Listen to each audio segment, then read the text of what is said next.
مرد بھی اور خواتین بھی. خواتین کی نشست جو ہے نیچے ہے، علیحدہ ہے، لیکن اس کے ساتھ ہی ہمارے ان رفقا نے اپنے کچھ اعزاء کو، اقارب کو، دوستوں کو، احباب کو جمع کیا ہے. موسم کی خرابی کی وجہ سے شاید اس دوسری کیٹیگری کے زیادہ لوگ آج نہ آ سکے. بہرحال مجھے آج جو بات اس کی ضرورت نہیں ہے، میں نے روک دیا تھا.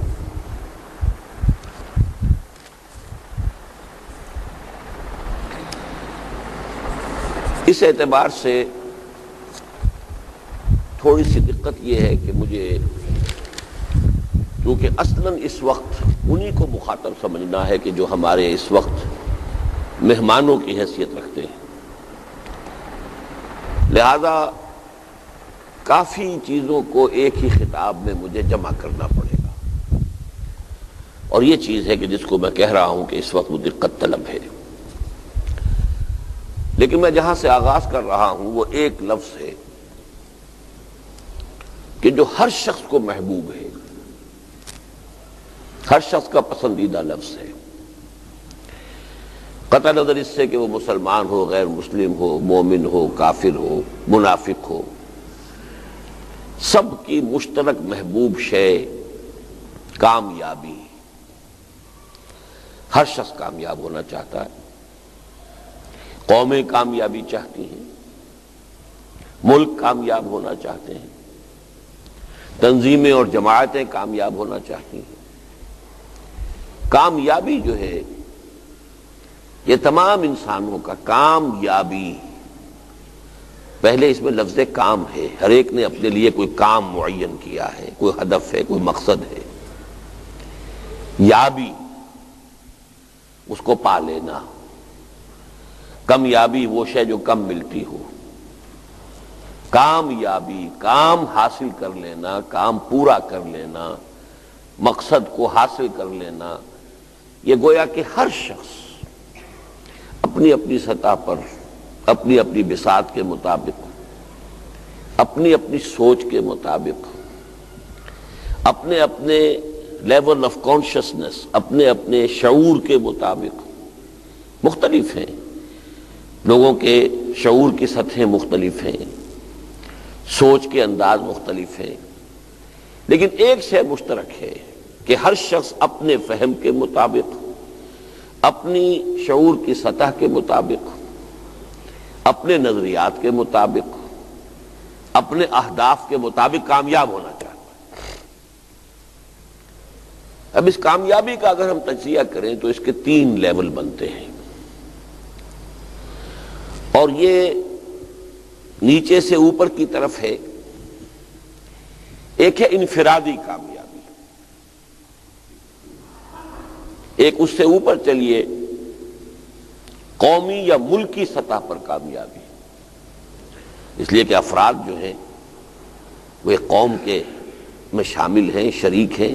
قوم ناکام ہوتی ہے تو فرد اپنی جگہ خواہ بات پہلوؤں سے کتنا ہی کامیاب ہو، ناکامی اس کا بھی مقدر بن گئی. تو پہلے انفرادی کامیابی، پھر قومی یا ملکی سطح پر. ان دونوں الفاظ کو میں نے کیوں جوڑ دیا ہے کہ آج کا تصور یہی ہے کہ قوم ملک سے بنتی ہے، اگرچہ یہ اسلام کا نظریہ نہیں ہے، لیکن جو عرف عام ہے میں اس کے حوالے سے بات کر رہا ہوں. کچھ حضرات کو شاید یاد آ گیا ہو، تحریک پاکستان کے زمانے میں مولانا حسین احمد مدنی رحمۃ اللہ علیہ نے کہیں یہ الفاظ کہہ دیے تھے کہ آج کے زمانے میں قومیں اوطان سے بنتی ہیں، وطن کے حوالے سے آئیڈینٹیفائی ہوتی ہے، یہ کون قوم ہے، یہ فلاں ملک میں ہے، یہ فلاں ملک کے باشندے ہیں، تو قومیں وطن سے بنتی ہیں. اور یہ جو ایک ریجنل نیشنلزم کا تصور یورپ سے آیا تھا، ادھر حقیقت انہوں نے ایک جو حقیقت واقعی تھی اس وقت اس کا اظہار کیا تھا. اس پر خیر علامہ اقبال نے بہت شدید تنقید کی کہ اسلام کا نظریہ یہ نہیں ہے، اور یہ بات بھی صحیح تھی. مولانا مدنی رحمۃ اللہ علیہ نے پھر یہ فرمایا کہ میں نے یہ مشورہ نہیں دیا تھا، یہ تلقین نہیں کی تھی، میں نے بتایا تھا کہ آج کی دنیا میں مسئلہ یہ ہے. تو یہ تو سمجھیے کہ صرف ایک سخن گسترانہ بات والی بات ہے. تو تو اصل بات یہ ہے کہ قوم اور ملک کو میں نے اس لیے جمع کیا ہے کہ آج کے مروجہ تصورات کے مطابق یہ ایک ہی شے ہے، پاکستانی قوم، ہندوستانی قوم، امریکن نیشن میں نہ معلوم کتنے ایتھنک اور کتنے ہی ان کے ریشیل جو ہے فرق ہیں، مذہب کے کتنے فرق ہیں، زبان اگرچہ کہنے کو انگریزی ایک ہی ہے لیکن مختلف علاقوں کے ایکسنٹس بڑے جدا ہیں ایک دوسرے سے. تو اس حوالے سے وہ ایک قوم اس حوالے سے کہ ایک ملک کے اندر بس رہے. ایک کامیابی کی دوسری سطح ہو گئی قومی یا ملکی. تیسری سطح جو ہے وہ خاص طور پر ہم مسلمانوں کے اعتبار سے ہے ملی اور دینی. یہ تیسری سطح ہے، اس لیے کہ ہماری قومیت جو ہے وہ دین کے حوالے سے ہے. چاہے ٹھیک ہے انتظامی طور پر ہمارے پاکستانی پاسپورٹ کے اوپر پاکستانی نیشنلٹی لکھا ہوا ہے، لیکن ہم تو ایک عالمی برادری کے فرد ہیں. تمام مسلمان آپس میں بھائی بھائی ہیں، ایک عالمی برادری ہے. تو ملی اور دینی، چونکہ ملت کا تصور دین کے ساتھ ہے. اصل میں یہی بات تھی کہ جو بات غلط کوٹ ہوئی تھی مولانا مدنی کی، اور علامہ اقبال نے بھی پھر اس پر معذرت کی، وہ یہ تھی کہ ان تک یہ بات پہنچا دی گئی تھی کہ سرود برسر ممبر کی ملت از وطن است، کہ انہوں نے ممبر پر کھڑے ہو کر یہ راگ الاپا کہ ملت جو ہے وطن سے بنتی ہے. اس پر تو پھر بڑی سخت تنقید علامہ نے کی، لیکن مولانا مدنی رحمۃ اللہ علیہ نے پھر جو وضاحت کی، میں نے قوم کا لفظ استعمال کیا تھا، ملت کا نہیں. ملت دین سے ہے، قوم کا مسئلہ جو ہے وہ جو دنیا کے تصورات ہیں، پہلے قومیں ہوتی تھی نسل کی بنیاد پر، قومیں ہوتی تھی زبان کی بنیاد پر، لیکن آج کی دنیا میں قومیں بنتی ہیں وطن اور ملک کی بنیاد پر. یہ بات میں نے کہی تھی، میں نے ملت کا لفظ استعمال نہیں کیا تھا، جس پر علامہ نے معذرت بھی کی ہے، بلکہ اپنے وہ اشعار واپس لے لیے تھے. لیکن بدقسمتی یہ ہے کہ آج بھی وہ اشعار جو ہیں چھپتے ہیں اور ان کے ساتھ اس کا بیک گراؤنڈ پورا واضح نہیں ہوتا. بہرحال یہ بات پھر میں عرض کر دوں کہ آ گئی ہے بات تو میں نے اس کی وضاحت کر دی. اصل کیا ہے کہ کامیابی ہر انسان کا مطلوب ہے، مقصود ہے، پسندیدہ شے ہے، محبوب شے ہے. اس کے 3 لیولز ہیں: انفرادی سطح پر کامیابی، ملکی اور قومی سطح پر کامیابی، ملی اور دینی سطح پر کامیابی. اب ان میں جو ریشو پروپورشن ہے وہ ایک تصور تو یہ ہے کہ سب سے اہم تو دینی اور ملی کامیابی ہے، اس سے کمتر درجے میں قوم کی کامیابی ہے، اور سب سے حقیر ایک فرد کی کامیابی ہے. فرد تو بیچارہ ایک فرد ہی ہے نا. فرد قائم ربط ملت سے ہے، تنہا کچھ نہیں. فرد کی تو کوئی حیثیت ہی نہیں، ایک دریا میں قطرہ ہے. تو تصور یہ ہے کہ اصل کامیابی وہ ہے، اس کے بعد قومی ہے، ملکی ہے، اور سب سے نیچے یہ فرد کی کامیابی ہے. لیکن میں آج جس اعتبار سے بات کرنا چاہتا ہوں، جس کے لیے میں نے کچھ آیات آپ کو سنائی ہیں، وہ یہ ہے کہ حقیقت اس کے بالکل برعکس ہے. اصل کامیابی فرد کی کامیابی، اس کے بعد ہے ثانوی درجے میں قوم اور ملک کی کامیابی، اور پھر تیسرے درجے میں ہے دین اور ملت کی کامیابی. بظاہر یہ بات آپ کو اچھی نہیں لگی ہوگی، لیکن اس کا سبب کیا ہے؟ اس کا سبب ہے ایمان بالآخرہ. ایک مسلمان کے نزدیک، چاہے یہ اس کے شعور میں پورے طور پر بات پیوست نہ ہو چکی ہو، چاہے اس کے شعور کی سطح پر بھی یہ مستحضر نہ رہتی ہو، میں نے یہ 2 الفاظ استعمال کیے: شعور کے رگ و پے میں پیوست ہو جانا، اور شعور کی جو سطح ہے اوپر کی، اس پر اس کا مستحضر رہنا. چاہے دونوں اعتبارات سے ہمارے ہاں ایمان بالآخرہ اس درجے میں موجود نہیں ہے. عقیدے میں تو ہے نا، مانتے تو ہیں، مانتے ہیں کہ یہ دنیا ختم ہو جائے گی، اس سے تو کوئی انکار ہی نہیں ہے کہ ہر انسان کو مرنا ہے، موت آئے گی، آج نہیں تو کل، اور کیا پتہ آج ہی آ جائے. کتنی ہی اچھی صحت ہو، کوئی ایکسیڈنٹ ہوا اور ختم ہو گئے. گھر سے دفتر کے لیے نکلے تھے، شام کو گھر والے منتظر ہیں کہ آئیں گے، اب نہیں آئے، ڈھونڈا تو معلوم ہوا کہیں لاش کسی ہسپتال کے سرد خانے میں پڑی۔ یہ ہوتے ہیں حوادث شب و روز۔ موت انفرادی اور موت اس کائنات کی، وہ ہے قیامت، وہ آ کر رہنی ہے، ہمارا عقیدہ ہے۔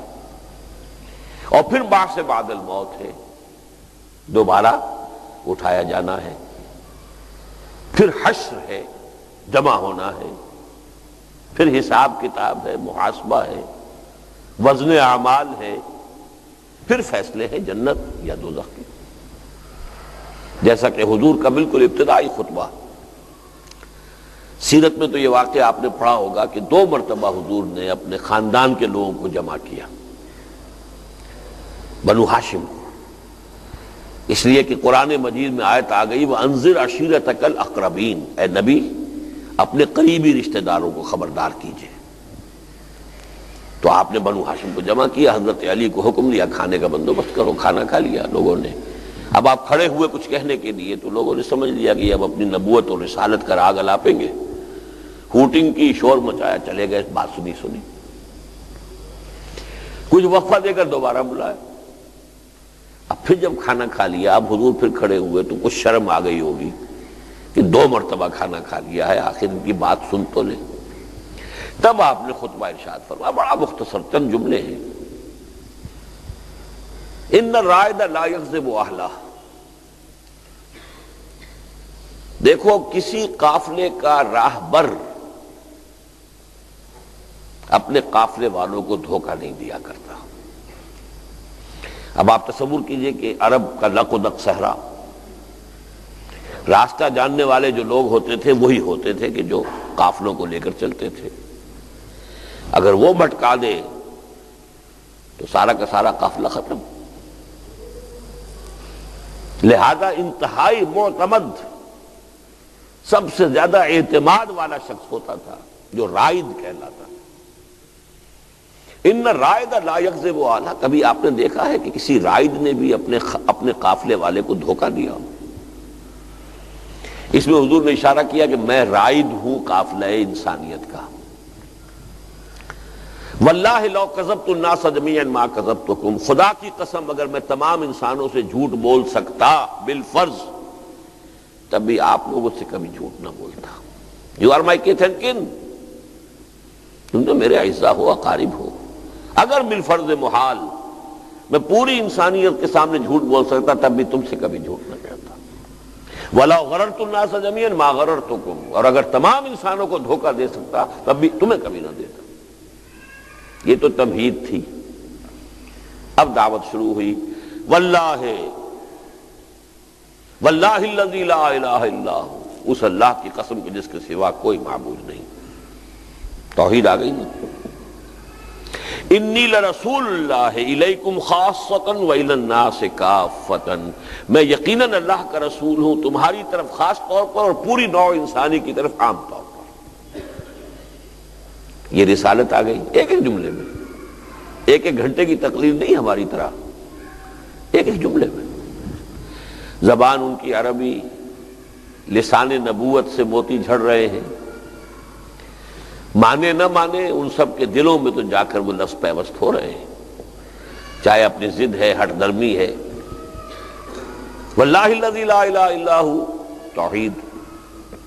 انی لرسول اللہ الیکم خاصۃ والی الناس کافۃ، میں تمہاری طرف بالخصوص اور پوری نوع انسانی کی طرف بالعموم اللہ کا رسول ہوں۔ لیکن تیسری چیز دیکھیے، اب کتنے جملوں میں آپ نے بیان کی، آخرت۔ اصل شے آخرت ہے۔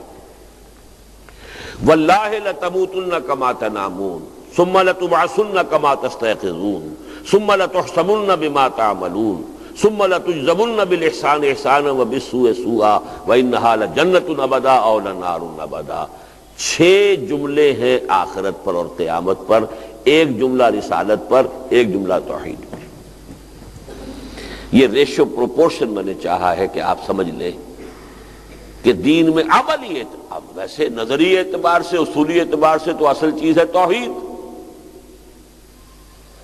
قانونی اعتبار سے اصل شہر رسالت، بڑے سے بڑا موحد ہو اور رسول پر ایمان نہ لائے جہنمی ہے، موحد ہوا کرے۔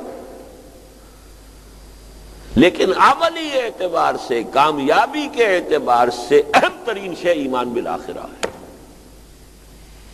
ورنہ توحید بھی ایک بھول بھلیاں بن جائے گی، علم کلام کا مسئلہ بن جائے گی، بال کے کھال اتارے جائیں گے، وحدت الوجود اور وحدت الشہود کی بحثیں بن جائیں گی، توحید یہ بن جائے گی۔ یہ توحید ہے، زندہ قوت تھی زمانے میں یہ توحید کبھی، اور اب کیا ہے؟ فقط ایک مسئلہ علم کلام۔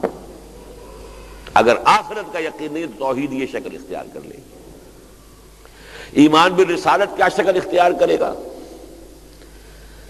میلاد کی محفلیں ہوں گی، عید میلاد النبی کے جلوس ہوں گے، لہک لہک کر نعتیں پڑھی جائیں گی، یہ ہوگا ایمان بالرسالت۔ اتباع نہیں ہوگا، پیروی نہیں ہوگی۔ اتباع اور پیروی آخرت کے حوالے سے ہوگی۔ اگر یقین ہے واللہ لتموتن کما تنامون، خدا کی قسم تم سب مرو گے جیسے کہ روزانہ رات کو سو جاتے ہو۔ اس کی ذرا تشبیہ پر غور کیجیے۔ یہ نیند جو ہے موت کی بہن ہے۔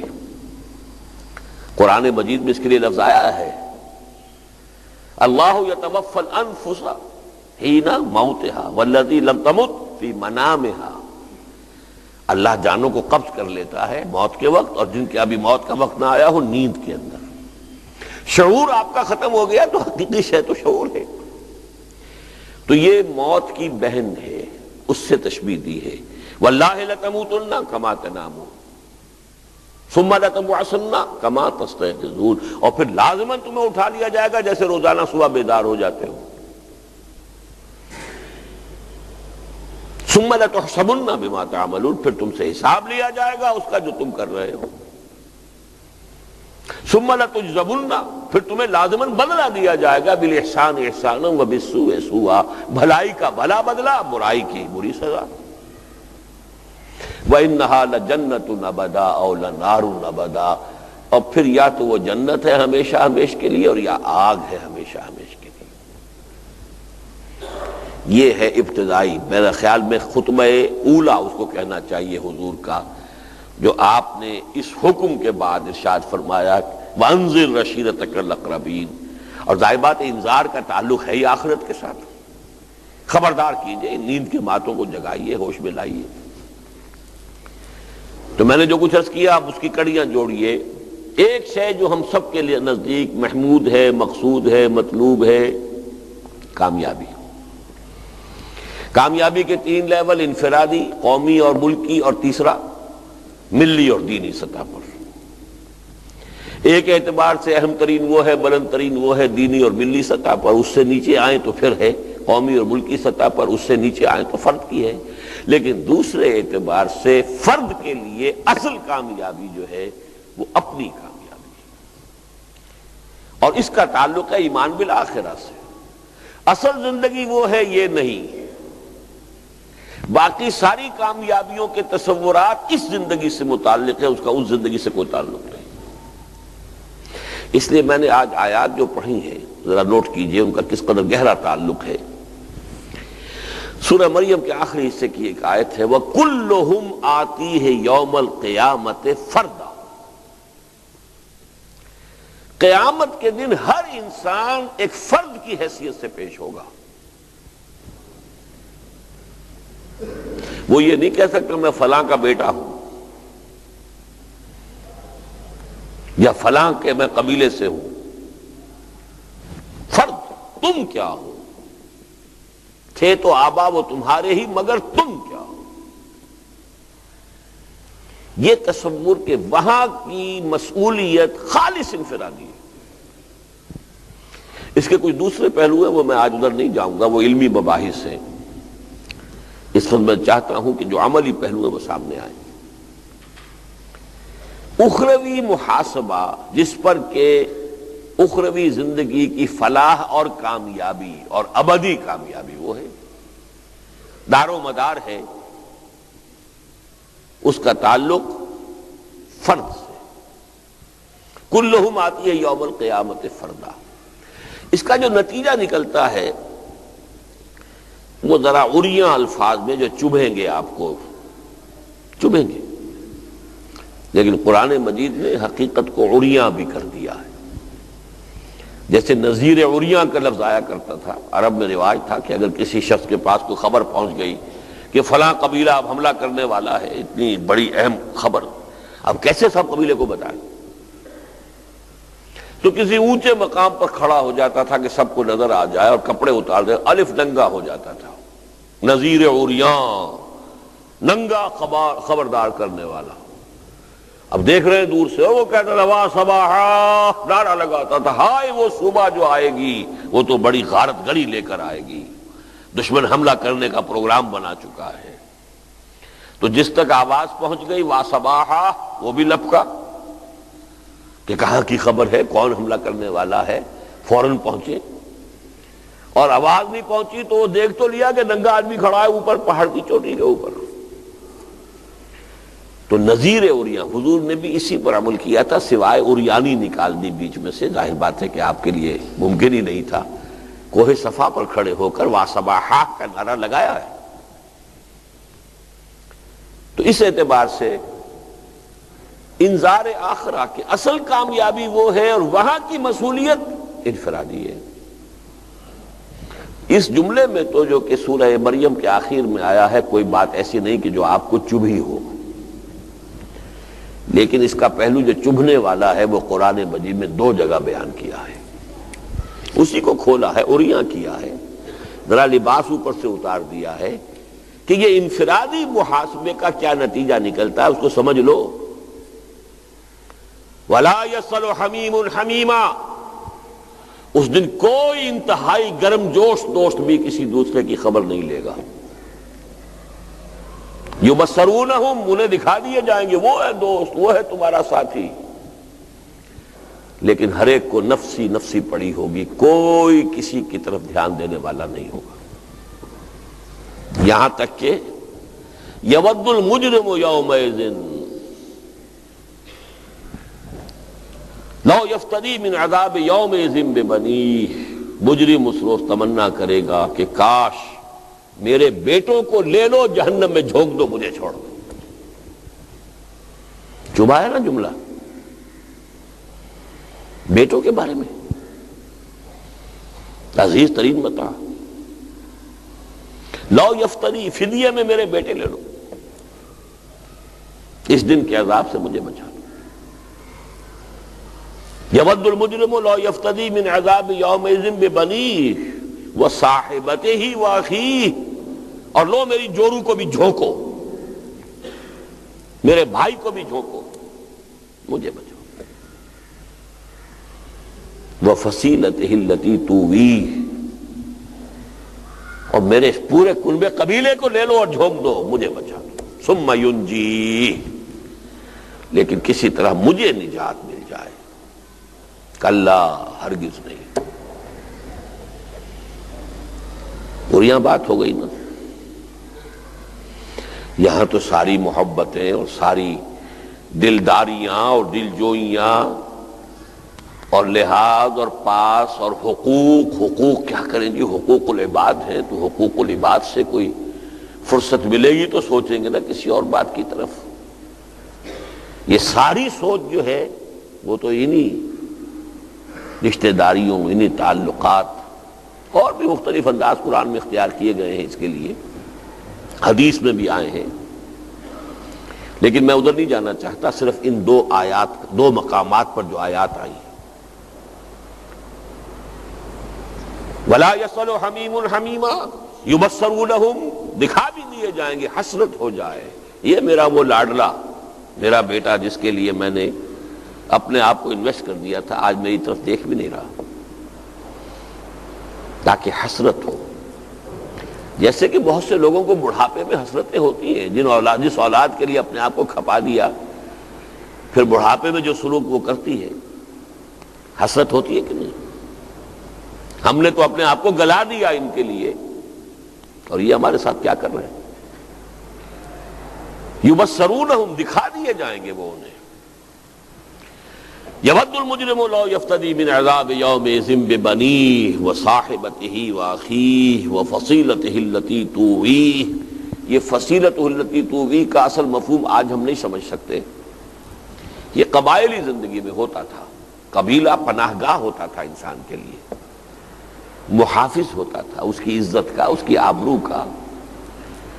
کوئی اگر اس سے خطا ہو گئی ہے تو اس کا تاوان آ رہا ہے تو قبیلہ شیئر کرتا تھا، کہ اکیلا آدمی نہیں کھڑا ہوتا تھا کہ بھگتو. اب نہیں، قبیلہ، کنبہ، خاندان. اب تو یہ کہ اربنائزیشن، شہری زندگی میں اس کی حیثیت ختم ہو گئی ہے. لیکن یہاں جو الفاظ آئے ہیں، یود المجرم لو یفتدی من عذاب یومئذ ببنیہ وصاحبتہ واخیہ وفصیلتہ التی تؤویہ، وہ اس کا کنبہ، قبیلہ جو اسے پناہ دیا کرتا تھا. وَمَنْ فِي الْأَرْضِ جَمِيعًا ثُمَّ يُنْجِيهِ، اور جو بھی زمین میں ہے تمام انسانوں کو لے لو فدیے میں اور خدا کے لیے مجھے چھوڑو. کلا، ہرگز نہیں، ایسا نہیں ہوگا. آپ کو بھگتنا پڑے گا. You will have to face the ground accountability, the grand accountability of the day of judgment alone. یہ فردہ alone. اچھا یہ کہ یہاں alone سمجھ لو اپنے آپ کو، تب بچت ہوگی.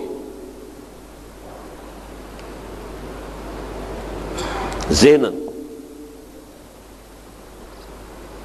احساس کے اعتبار سے اپنے آپ کو تنہا سمجھو. یہاں بھی ذہن تو میرا آ رہا ہے، میں کہوں فلسفیانہ مضمون ہے. اس میں آدمی کا لیول آف کانشسنس جتنا اونچا ہوتا جاتا ہے اتنا ہی اس میں لونلینس کا احساس بڑھتا جاتا ہے. جتنا لوور لیول پر ہوں گے، حیوانی سطح پر ہوں گے، وہ آپ کو معلوم ہوگا کہ ہاں سب ہیں جیسے ہیں، محفل ہے. اونچے ہوتے جائیں گے تو تنہائی کا احساس ہوگا. ایک ایلون وہ ہے قل هو اللہ احد، اور ایک ایلون ہمارے اندر ہے، وہ ہماری روح ہے. اس روح کا کوئی رشتہ نہیں ہے، نہ اس کا کوئی باپ ہے، نہ اس کا کوئی بیٹا ہے، نہ اس کی کوئی بیوی ہے. یہ باپ، بیٹا، بیوی، شوہر، یہ سارا تعلق جسد کا ہے، روح کا نہیں ہے. روح کا تعلق کسی سے نہیں، صرف ذات رب کے ساتھ ہے. یسألونک عن الروح قل الروح من امر ربی. وہ کسی کا بیٹا یا بیٹی نہیں ہے، کسی کا باپ یا ماں نہیں ہے. یہ الون. اور پلوٹائنس ایک بہت بڑے حکیم اور فلسفی ہوتے تھے الیگزینڈریا کے، انہوں نے ایک عجیب 3 الفاظ کہے: flight of the alone to the alone. تقرب جس کو کہا گیا حدیث میں، تقرب اللہ، اس تنہا کی پرواز تنہا کی طرف. ایک وہ تنہا ہے ذات باری تعالی، قل هو اللہ احد. اس کا ترجمہ اگر آپ ایک کرتے تو غلط ترجمہ ہے. اللہ ایک ہے، وہ تو اللہ واحد ہو سکتا ہے. احد، تنہا. تو flight of the alone to the alone. اگر اس دنیا میں وہ روش اختیار کر لی جائے گی تو عافیت ہوگی وہاں. اس کے لیے اشارہ ہو رہا ہے، اور اسی کو پھر سورہ عبس میں دہرایا گیا. اس لیے کہ یہ بارہا یہ باتیں آپ نے سنی ہوگی، میرے رفقا نے دوبارہ سنی ہے بہت مرتبہ، 20 مرتبہ. اہم مضامین قرآن مجید میں کم سے کم 2 جگہ ضرور آئیں گے. یوم یفر المرء من اخیہ وامہ وابیہ وصاحبتہ وبنیہ لکل امرئ منہم یومئذ شأن یغنیہ. وہی مضمون جس دن کہ انسان بھاگے گا اپنے بھائی سے اور اپنی ماں سے اور اپنے باپ سے اور اپنی بیوی سے اور اپنے بیٹوں سے. ہر ایک کو اس روز پڑی ہوگی اپنی اپنی، نفسی نفسی. یہ ہے یہ محاسبہ اخروی کی کیفیت کے جو قرآن مجید میں ان الفاظ میں بیان ہوئی ہے. میں نے یہ کیوں آیات آپ کو سنائی؟ تاکہ معلوم ہو جائے اصل کامیابی انفرادی کامیابی. ملک بہت کامیاب ہو گیا، میرا بیڑا غرق ہو گیا تو مجھے کیا حاصل ہوا ملک سے، اگر آخرت میری برباد ہے. دین کا غلبہ ہوا یا نہیں، میں اللہ کے ہاں سرخرو ہو گیا، میں کامیاب ہوں۔ ان دونوں چیزوں کو ذہن میں رکھیے کہ کامیابی اس لیول پر خالص انفرادی ہے، انفرادی کامیابی۔ اس انفرادی کامیابی کا سارا تعلق جو ہے وہ تصور فرائض سے ہے کہ اللہ نے آپ پر کیا کیا ذمہ داری عائد کی ہے، کیا فرائض عائد کیے، اسی کا حساب لے گا نا۔ ایک ملازم کو کہیں رکھا جاتا ہے یا کسی کے پاس کوئی کام کسی کو سونپا جاتا ہے تو اسے گن کر بتا دیا جاتا ہے یہ ذمہ داریاں ہیں آپ کی، یہ کام آپ کو کرنے ہیں، پھر محاسبہ اسی کے حوالے سے ہوگا نا۔ کسی کو آپ نے رکھا ہے شوفر کی حیثیت سے تو اس کی ذمہ داری یہ تو نہیں ہوگی کہ کھانا اچھا پکا یا برا پکا ہے، اس کا مسئول وہ تو نہیں ہے، وہ تو جو بھی آپ کا خانسامہ ہے، کوئی کھانا پکانے والی ہے، جو بھی ہے اس کی ذمہ داری ہوگی۔ تو یہ جو اخروی محاسبہ ہے کلہم آتی ہے یوم القیامت فردا، اور یہ نفسی کی کیفیت جو ہر ایک کو فیس کرنی ہے، یہ کس حوالے سے؟ جو ہم نے تم پر فرائض عائد کیے تھے تم نے ادا کیے یا نہیں۔ اب دیکھیے یہاں ان فرائض کے ضمن میں بھی میں نے اس سے پہلے بہت مرتبہ تقریریں کی ہیں، ہمارا تصور فرائض محدود ہو گیا ہے۔ یہ معلوم ہے نماز فرض ہے، روزہ فرض ہے، صاحب نصاب پر زکوٰۃ فرض ہے، اور صاحب استطاعت پر حج فرض ہے، یہ تو معلوم ہے، لیکن اس سے آگے بھی کچھ اور فرائض ہیں یا نہیں، یہ ہمارے ذہنوں سے نکل گئے۔ اور سارا جو ہمارا بیڑا غرق ہوا ہے قومی سطح پر، ملی سطح پر، اس کا اگر فائنل انالیسس ہوگا تو یہی ہے کہ فرائض کا تصور محدود ہو گیا۔ ابھی جو آیت پڑھ رہے تھے سورہ کہف کے آخری حصے سے، وَهُمْ يَحْسَبُونَ أَنَّهُمْ يُحْسِنُونَ صُنْعًا، وہاں تو کسی اور کانٹیکسٹ میں آئی ہے۔ آدمی دنیا میں لگا ہوا ہے، کاروبار خوب چمک گیا، جائیداد بہت بنا لی، بچوں کی تعلیم اعلیٰ سطح تک پہنچا دیا، یحسنون صنعا، بہت کامیاب آدمی، لیکن آخرت سامنے تھی ہی نہیں۔ لہذا قرآن کہتا ہے اخسرین اعمالا، یہ اپنے عمل کے اعتبار سے سب سے زیادہ گھاٹے میں رہنے والے۔ قل هل ننبئكم بالاخسرین اعمالا الذین ضل سعیهم فی الحیاۃ الدنیا وهم يحسبون انهم يحسنون صنعا۔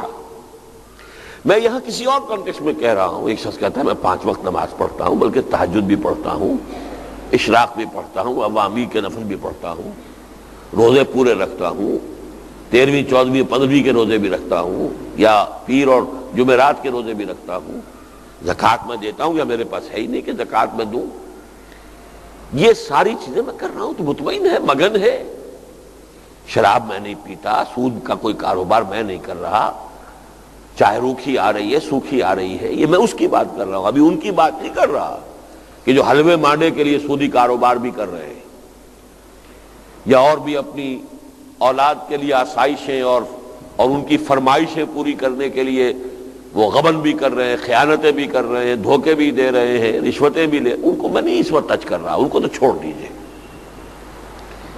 ایک شخص ہے جو 16 آنے نماز پوری، بلکہ صرف 5 نہیں 3 اور روزے پورے رمضان کے، بلکہ یہ کہ 3 روزے ہر مہینے میں اور 2 ہر ہفتے میں بھی رکھ رہا ہے، زکوٰۃ بھی پوری دے رہا ہے، یا زکوٰۃ کا اس کے اوپر ہے ہی نہیں، واجب ہی نہیں، حج اگر ہے تو کر رہا ہے اور نہیں ہے تو ٹھیک ہے، اس پر واجب نہیں، شراب وہ نہیں پیتا، سود سے وہ بالکل بچا ہوا، سوائے اس غبار کے جو جا رہا ہے وہ تو ہر شخص کے جو ہے انہیلنگ کے ساتھ جا ہی رہا ہے، لیکن وہ ڈائریکٹ کہیں ملوث نہیں، اس نے مکان نہیں بنایا سود پر قرضہ لے کر، اس نے کوئی کاروبار نہیں جمایا سود پر قرضہ لے کر، نہ وہ کسی کو قرضہ دے کر سود لے رہا ہے، پیورلی 100% شریعت کے تمام معیارات پر مکمل۔ میرے الفاظ پر غور کیجیے، فقہی تصورات، شریعت کے تصورات، اس پر 100% آدمی پورا اتر رہا ہے تو مگن ہوگا کہ نہیں، مطمئن ہوگا کہ نہیں؟ لیکن اگر اس کے سامنے یہ بات نہیں ہے کہ دین کی مغلوبیت کی کیفیت میں غلبہ دین کی جد و جہد کرنا بھی فرض عین ہے، تو اللہ کے ہاں ناکام شمار ہوگا۔ یہ چیز ذہنوں سے نکل گئی۔ میں نے اس لیے کہا ہے اگر دین غالب ہے، فرض کیجئے کہ ہم دور خلافت میں پیدا ہو گئے ہوتے، خلافت راشدہ میں، دین قائم ہے، اللہ کا دین نافذ ہے، سارا معاملہ اسی کے مطابق ہے، سیاست ہے اس کے مطابق، قانون ہے اس کے مطابق، عدالت ہے اس کے مطابق، معیشت ہے اس کے مطابق، معاشرت ہے اس کے مطابق، ٹھیک ہے۔ اب آپ وہ سارے کام اگر کر رہے ہوں تو پوری ہو گئی بات۔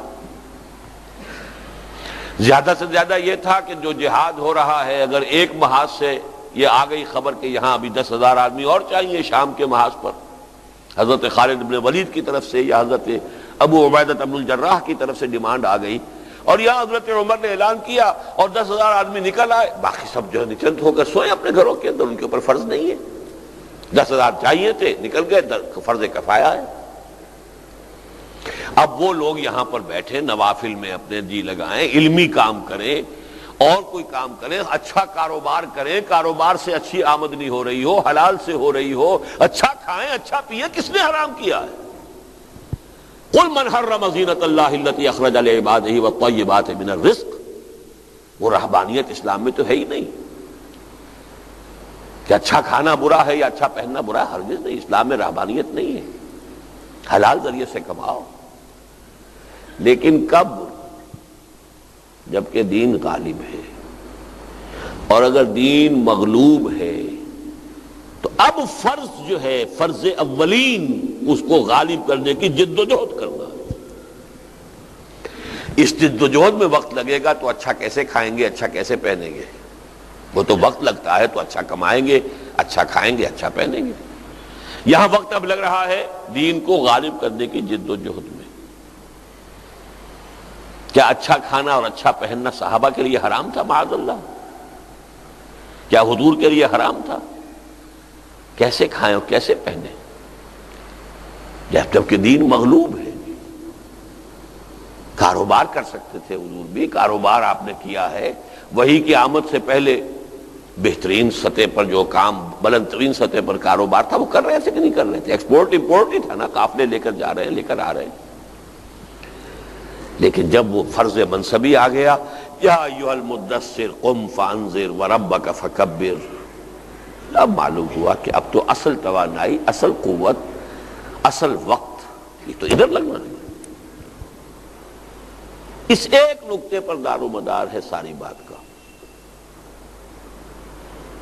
میں دوبارہ اس کو واضح الفاظ میں کہہ رہا ہوں، یہ میرے بہرحال کب سے شروع کروں، قرآن مجید سے الحمدللہ شغف میرا میڈیکل کالج کے زمانے سے ہو گیا تھا، درس قرآن کی ایک خصوصی اللہ نے صلاحیت عطا کر دی تھی۔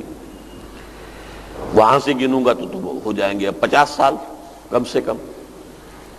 لیکن یہ کہ بہرحال تقریباً جب سے میں نے اپنا مشن شروع کیا ہے سن 65 سے لے کر اب 32 سال تو ہو گئے نا۔ قرآن پڑھنا، قرآن سیکھنا، قرآن سکھانا، قرآن کو بیان کرنا، علمہ البیان، الرحمن علم القرآن خلق الانسان علمہ البیان، قرآن کو بیان کرو۔ لیکن میں آج آپ کو بتا رہا ہوں کہ میرے اس پورے 32 سال کے مطالعے کا، غور و فکر کا جو نچوڑ ہے وہ ایک جملہ ہے کہ دین کی مغلوبیت کی کیفیت میں اولین فرض بالکل ایسے ہی فرض جیسے نماز فرض ہے، اقامت دین کی جد و جہد ہے۔ یہ نہیں تو کچھ بھی نہیں۔ اب میں نے 2 باتیں کہی ہیں، اولین فرض اور جیسے نماز فرض، ان دونوں کی میں چاہتا ہوں وضاحت کر دوں۔ دوسری بات جو میں نے کہی ہے وہ اس حوالے سے، آپ کو معلوم ہے کہ روزہ بھی فرض، نماز بھی فرض۔ ایک شخص نمازیں پوری پڑھتا ہے، روزے نہیں رکھتا، آپ کیا کہیں گے؟ اس کی نمازیں بھی ضائع ہو گئیں۔ یہ چوائس بٹوین فرائض تو آپ کو حاصل نہیں ہے کہ یہ فرض میں کروں گا، یہ فرض میں نہیں کروں گا۔ ایک کی نگیشن کل کی نگیشن، it's an organic whole, take it اور leave it. It has to be a package. یہ نہیں کہ اس کا ایک چیز لے لو دوسری نہ لو. یہ ہے یا نہیں؟ اس حوالے سے سمجھیے جیسے نماز فرض ہے ویسے اقامت دین کی جد و جہد فرض ہے. آپ باقی سارے فرائض ادا کریں یہ نہ کریں تو مجھے اندیشہ ہے کہ باقی بھی زیرو ہو جائے گا. میں آج آپ کے کان کھول دینا چاہتا ہوں اور یہ میں آپ کو بتاؤں گا ایک حدیث کے حوالے سے. لیکن پہلے دوسری بات سمجھ لیجئے. اولین فرض نماز سے بھی مقدم فرض. یہ بات ذرا بڑی مشکل سے اترے گی ذہنوں کے خانوں کے اندر. ذہنوں میں خانے بنے ہوئے نا. میکڈوگل کا نظریہ ہو یا کسی اور کا بیہیویئرزم ہو یا کوئی اور ہو تو تعلیم اور ماحول سے ذہنوں کے سانچے بن گئے ہوتے ہیں اور جو بات جاتی ہے ان سانچوں میں ڈل جاتی. سانچے یہی بنے ہوئے نماز روزہ حج اور زکوٰۃ فرائض ہے. ارکان اسلام ہے کلمہ شہادت نماز روزہ حج اور زکوٰۃ. سانچہ بنا ہوا ہے. میں ذرا آج ان سانچوں سے ان کو توڑ کر بات کر رہا ہوں. اولین فرض اقامت دین کی جد و جہد. نماز بھی اس کے تابع ہے. اس کا ثبوت کیا ہے؟ نماز یہ نماز جس کو ہم نماز سمجھتے ہیں سن 11 نبوی میں جا کر فرض ہوئی ہے. پہلے کیا ہو رہا تھا؟ دعوت، تبلیغ، مارے کھائی جا رہی ہیں، تکلیفیں جھیلی جا رہی، وہ جہاد اور مجاہدہ. اولین کون سی شے ہوئی؟ دوسری دلیل نص سے چاہیے. وَاسْتَعِینُوا بِالصَّبْرِ وَالصَّلَاةِ. مدد حاصل کرو نماز سے اور صبر سے. یہاں بھی دیکھیے صبر کو مقدم، صلاۃ کو بعد میں. اور سب سے اہم بات یہ وَاسْتَعِینُوا مدد حاصل کرو. مدد کسی مقصد کے لیے حاصل کی جاتی ہے. کس لیے کس کے لیے مدد حاصل کرنی ہے؟ وہ مقصد بالا تر ہوگا اور اس کے لیے مدد جو حاصل کرنی جائے گی وہ اس کے تابع ہو جائے گی کہ نہیں. وہ مقصد کیا ہے؟ دیکھیے یہ سورہ بقرہ میں بہت قریب قریب ہیں یہ آیتیں. 19ویں رکوع کی پہلی آیت ہے یا ایھا الذین آمنوا استعینوا بالصبر والصلاۃ. اور 7ویں رکوع میں فرمایا وَكَذَلِكَ جَعَلْنَاكُمْ أُمَّةً وَسَطًا لِتَكُونُوا شُهَدَاءَ عَلَى النَّاسِ وَيَكُونَ الرَّسُولُ عَلَيْكُمْ شَهِيدًا. ہم نے اسی طرح تمہیں بہترین امت، درمیانی امت بنایا ہے تاکہ تم گواہ بنو پوری نوع انسانی پر اور ہمارے نبی اور رسول تم پر گواہ بنو. یہ ہے اصل مقصد. اس مقصد کے لیے جو تمہیں قوت چاہیے، جو استقامت چاہیے، وہ ہے وَاسْتَعِینُوا بِالصَّبْرِ وَالصَّلَاةِ اِنَّ اللَّهَ مَعَ الصَّابِرِينَ. اور یہاں بھی دیکھیے صبر پر ایمفیسس زیادہ ہے. اِنَّ اللَّهَ مَعَ الصَّابِرِينَ. نماز سے پہلے بھی صبر اور پھر آیت ختم ہو رہی اِنَّ اللَّهَ مَعَ الصَّابِرِينَ. ہمارے سوچ کے معیارات کچھ اور ہیں. وہ ایک خاص ہمارا ایک دور ہے جس کے اندر کہ وہ تصورات ڈھل گئے ہیں، بن گئے ہیں. حکومت انگریز کی ہوا کرے، میں تو تہجد پڑھ رہا ہوں. کفر کا بول بالا ہے تو میں کیا کروں؟ میں تو نمازیں پڑھ رہا ہوں، روزے رکھ رہا ہوں، باقی کاروبار بھی میں صحیح کر رہا ہوں، میں کوئی حرام کام نہیں کر رہا. What else do you want؟ پھر نوٹ کیجئے میں ان کی بات نہیں کر رہا جو کاروبار میں سود کے اندر ملوث ہو، جو ملازمتوں میں غبن میں اور دھوکے میں اور فریب میں اور خیانت میں ملوث، ان کی بات نہیں کر رہا. 100% شریعت کے مطابق دین ہے، ان کی زندگی ہے، ان کی معاش ہے، ان کی معاشرت ہے، ہر شے 100% ہے. لیکن اگر غلبہ دین کی جد و جہد نہیں ہے تو یہ زیرو ضرب کھا کر ہر شے کو زیرو کر دے گا. میں آپ کے ساتھ خیانت نہیں کرنا چاہتا کہ جو بات مجھ پر اللہ تعالیٰ نے واضح کی ہے وہ میں آپ پر واضح نہ کر دوں. اب میں یہاں آپ کو ایک حدیث کا حوالہ دینا چاہتا ہوں. امام بیہقی اس حدیث کو لائے ہیں شعب الایمان میں، لیکن اس کی صحت پر اور مستند ہونے پر یہ دلیل کفایت کرتی ہے کہ مولانا اشرف علی تھانوی رحمۃ اللہ علیہ ایسے عالم حقانی نے اسے خطبات جمعہ جو مرتب کی ہیں ان میں شامل کیا ہے۔ کسی کچی پکی حدیث کو تو نہیں لا سکتے نا، وہ کسی ضعیف یا موضوع حدیث کو تو نہیں لا سکتے۔ حدیث کیا ہے؟ حضور فرماتے اوحى اللہ عز وجل الی جبرائیل علیہ الصلاۃ والسلام، اللہ تعالی نے وحی کے ذریعے سے حکم بھیجا، حکم دیا جبرائیل کو علیہ الصلاۃ والسلام۔ کیا حکم دیا؟ دیکھیے جبریل کی بھی ہم کلامی اللہ سے اس طرح نہیں ہوتی جیسی کہ میں اور آپ بات کر رہے ہیں، وہاں بھی وحی کا واسطہ ہے۔ اگر یکسر منہ برتر پرم بسوز تجلا بسوزت پرم، یہ نہ سمجھیے کہ وہاں بھی معاملہ جو ہے کوئی ڈائریکٹ رو برو ہے، نہیں، وہاں بھی وہی ہوتی ہے۔ اوحى اللہ عز وجل الی جبرائیل علیہ الصلاۃ والسلام ان اقلب مدینۃ کذا وکذا باہلھا، فلاں فلاں بستیوں کو پلپٹ کر دو، الٹ دو اس کے رہنے والوں سمیت۔ وہ عذاب جو کبھی پومپیائی پہ آیا تھا، یا وہ عذاب جو کبھی عمورہ اور صدوم کی بستیوں پر آیا تھا، نیچے سے بستیاں الٹ دی گئیں، اوپر سے ملبہ جو ہے آ گیا، یہ حکم آ گیا۔ قال فقال، حضور فرماتے ہیں کہ اس پر حضرت جبرائیل نے عرض کیا بارگاہ خداوندی میں، یا رب ان فیہا عبدک فلانا لم یعصک طرفۃ عین، پروردگار فلاں بستی کو الٹ دوں، اس میں تو تیرا فلاں بندہ بھی ہے جس نے کبھی پلک جھپکنے جتنی دیر بھی معصیت میں بسر نہیں کی۔ 100% شریعت کے مطابق زندگی ہو گئی کہ نہیں؟ یہ ان کی بات نہیں ہے جو نمازی، روزے دار، حاجی اور عمری تو ہوں، ہر سال عمرہ ہو رہا اور رمضان کا عمرہ ہو رہا اور ہر سال کاروبار سود کا ہو رہا، یہ وہ نہیں ہے، یہ اس کیٹیگری کو ذہن سے نکال دیجیے۔ نیکی، زہد، تقوی، اس کی انتہا ہے یہ کہ لم یعصک طرفۃ عین۔ طرفۃ عین اصل میں نگاہ کا ادھر سے ادھر ہو جانا ہے، کوئی وقت لگتا ہے، لیکن اردو محاورہ ہے پلک جھپکنے جتنی دیر، عربی کا لفظی ترجمہ وہ ہوگا، لیکن محاورتاً ترجمہ ہوگا پلک جھپکنے جتنی دیر بھی تیرے اس بندے نے کبھی معصیت میں، گناہ میں بسر نہیں کی، کیا اس کے اوپر بھی بستی کو الٹ دوں؟ قال فقال، حضور فرماتے ہیں کہ اس پر اللہ تعالیٰ نے ارشاد فرمایا اقلبها علیہ وعلیہم، الٹو اس بستی کو، پہلے اس پر پھر دوسروں پر۔ فإن وجهه لم يتمعر في ساعة قط، اس لیے کہ اس کے چہرے کا رنگ کبھی میری غیرت کی وجہ سے، میری حمیت کی وجہ سے متغیر نہیں ہوا۔ کیا مطلب؟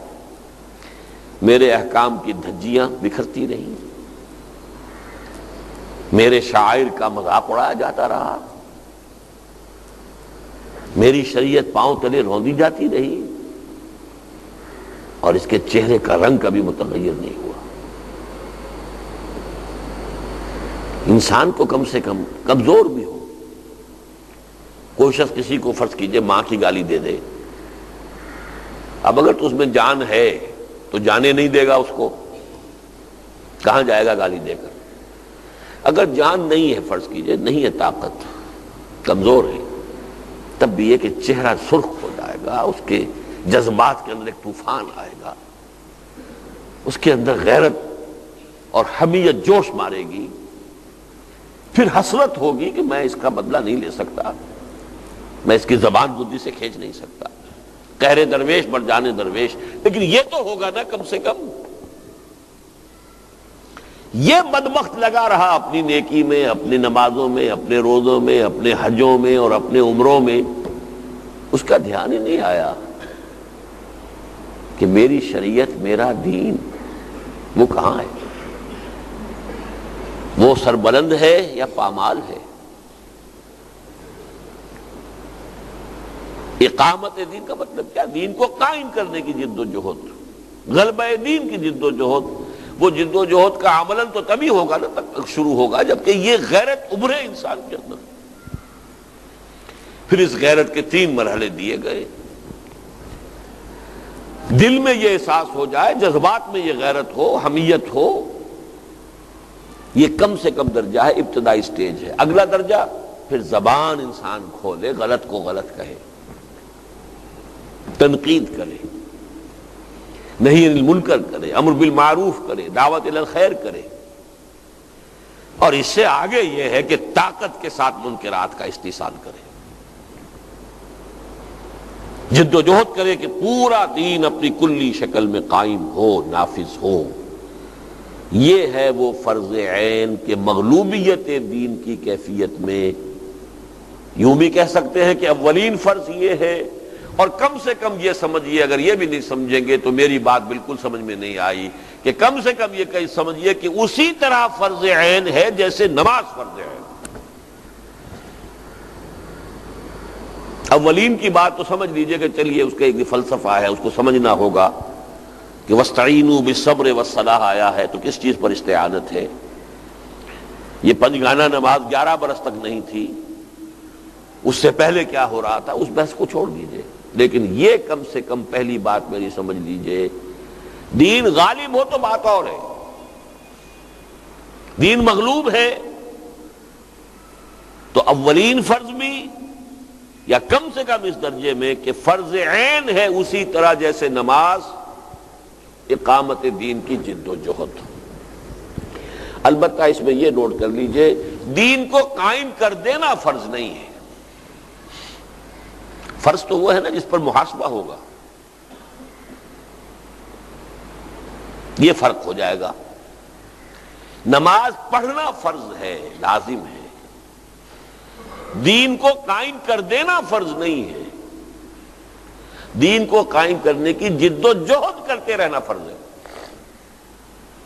اس فرق کو ذہن میں رکھیے،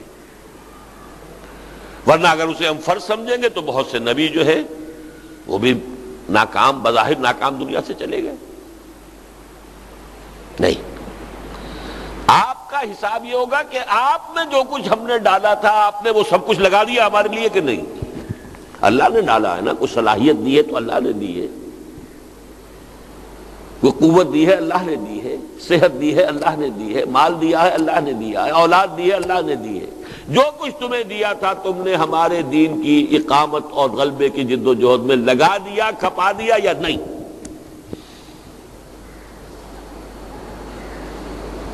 اگر لگا دیا، کھپا دیا، سرخرو ہے، کامیاب ہے. نہیں تو میں پھر دہرا رہا ہوں، بلکہ شاید 3ری مرتبہ کہہ رہا ہوں، مجھے شدید اندیشہ ہے کہ بقیہ ساری نیکوکاری بھی زیرو سے ضرب کھا کر زیرو ہو جائے گی. میرے غور و فکر کا، میرے سوچ بچار کا، میرے مطالعے کا، قرآن، سنت اور سیرت، میں صرف سنت کو نہیں لیتا، سیرت کو لیتا ہوں خاص طور پر. سنت کا لفظ ہمارے ہاں زیادہ مستعمل ہے فقہی معنی میں، فقہی چیزوں میں، اور اسی لیے حدیث کی کتابوں میں بھی ترتیب یہی ہے کہ جو فقہی ابواب ہیں وہ پہلے آتے ہیں. سیرت ہے کہ جس میں وہ مراحل آتے ہیں کہ پہلے آپ نے کیا کیا، پھر آپ نے کیا کیا، پھر آپ نے کیا کیا. قرآن بھی نہیں ہے اس ترتیب سے، ترتیب نزولی سے قرآن نہیں ہے، حدیث کی کتابیں بھی اس ترتیب سے نہیں ہے. وہ ترتیب ملتی ہے سیرت رسول میں صلی اللہ علیہ وسلم. اس حوالے سے قرآن، سنت اور سیرت، ان 3 چیزوں کو جمع کیجئے تو بات بنے گی کہ اس کا جو لب لباب ہے وہ یہ ہے کہ انسان اگر دین کی مغلوبیت کی کیفیت میں زندگی گزار رہا ہے تو اس کے لیے کم سے کم درجے میں یہ بات واضح رہنی چاہیے کہ اقامت دین کی جد و جہد اور اس میں تن من دھن لگا دینا اسی طرح فرض عین ہے جیسے نماز فرض ہے. اب دوسرا نقطہ لیجئے، نماز بغیر وضو کے ہو سکتی ہے؟ وضو کیا مطلوب ہے، مقصود ہے؟ نہیں، وضو شرط ہے نماز کے لیے.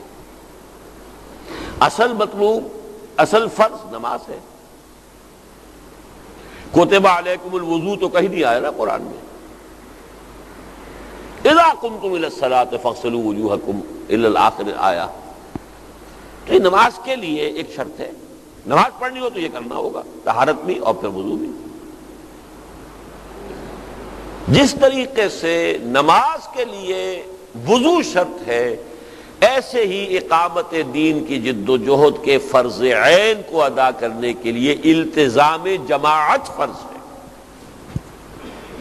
شرط. یہ کام بغیر جماعت کے ممکن نہیں.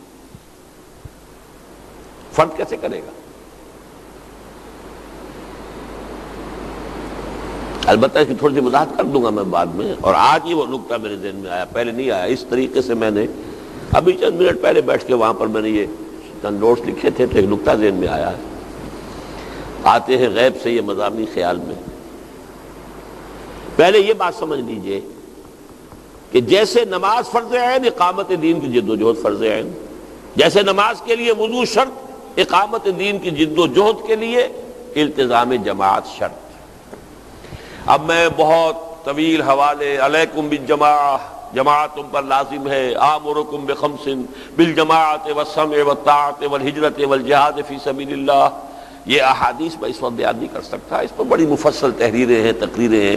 میں تو چاہتا ہوں کہ 3 نقطے آج واضح ہو جائیں، اس لیے دوہرا کر I am hammering it and I apologize. اس لیے کہ بزم میں اہل نظر بھی ہے، تماشائی بھی. ایسے بھی لوگ ہوتے ہیں کہ جنہیں واقعی ضرورت ہوتی ہے کہ بار بار دہرا کر بات سمجھائی جائے، اتاری جائے. ایسے بھی ہوتے ہیں جو شاید انسلٹ فیل کرے اس میں اپنی، کہ کیا ہمیں بچے سمجھا ہوا ہے. یہ بھی ہو سکتا ہے.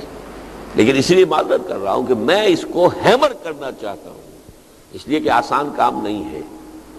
صدیوں کے بنے ہوئے سانچے ہیں ہمارے، جو بات جاتی ہے ان سانچوں میں ڈھل کر گم ہو کر ختم ہو جاتا. جماعت شرط ہے. اثر ہے حضرت عمر کا، لا اسلام الا بالجماعہ ولا جماعہ الا بالامارہ ولا امارہ الا بالسماع ولا سماع الا بالطاعہ. یہ ہماری کتابوں میں، میری تقریروں میں، کیسٹس میں، یہ ساری چیزیں جو بڑی تفصیل سے آئی ہوئی ہیں. آج تو میں چاہتا ہوں کہ گنتی کر لیں انگلی پر 3 چیزیں. دوسری چیز اس وقت میں بحث کر رہا ہوں، اس میں جو نقطے کی وضاحت کرنا چاہتا ہوں وہ کیا ہے. فرض کیجئے کہ کوئی جماعت انسان نہیں پاتا، کیا کرے؟ ایک فرد کی حیثیت سے کھڑا ہو جائے اور لوگوں کو بلائے جماعت بنانے کے لیے. فرض کیجئے 10 سال لگے، کوئی دوسرا آدمی آپ کے ساتھ آتا ہی نہیں، آپ لگے ہوئے. یہ نہ ہو کہ یہ آپ کا کوئی سائیڈ ایشو ہے، وہ ایک وہ پیس ٹائم ہے، وقت گزاری کا مشغلہ ہے، یا یہ کوئی سائیڈ ایکٹیویٹی نہیں. آپ کی تمام توانائیاں لگی ہوئی ہوں اور 10 برس تک کوئی نہ آئے آپ کے ساتھ ایک آدمی ہو سکتا ہے، تو آپ اکیلے رہیں گے نا. یہ کیفیت تیمم کے درجے میں ہے. وضو نہیں کر سکتے تو کیا کرتے ہیں؟ تیمم. اور تیمم کے لفظی معنی کیا ہے؟ میں یہ نقطہ یہ ہے، تیمم کے لفظی معنی کیا ہے؟ قصد کرنا. فَتَيَمَّمُوا صَعِيدًا طَيِّبًا. تیمم اما سے بنا ہے، حمزہ میم اما یا امو. امام بھی اسی سے بنا ہے جس کا قصد کرتے ہیں لوگ، اس کی پیروی کرتے ہیں. راستے کو شاہراہ کو بھی کہتے ہیں امام مبین، کیونکہ آدمی چل رہا ہے، فالو کر رہا ہے اسے، اس کے پیچھے چل رہا ہے. آمین البیت الحرام، وہ حاجی جو جا رہے ہیں بیت حرام کی طرف، وہ آمین البیت الحرام. تو اما یا امو قصد کرنا.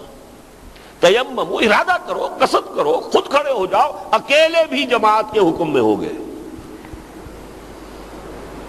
بلاؤ لوگوں کو، کال دیم من انصاری اللہ، کون میرا مددگار ہے اللہ کی راہ میں. یہ بھی گویا کہ جماعت کے قائم مقام ہو جائے گا، جیسے کہ تیمم وضو کے قائم مقام. لیکن یہ کہ اس کی فکر نہیں، اس کی سوچ نہیں، تو پھر نہیں، پھر تو بغیر جماعت زندگی گزر رہی ہے.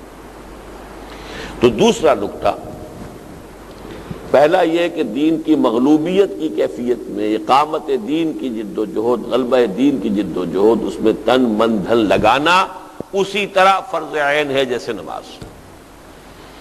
دوسرا نقطہ، اس کے لیے کسی جماعت میں شامل ہونا، اور جماعت نہ ہو تو جماعت بنانا اسی طرح شرط لازم ہے جیسے نماز کے لیے وضو یا تیمم۔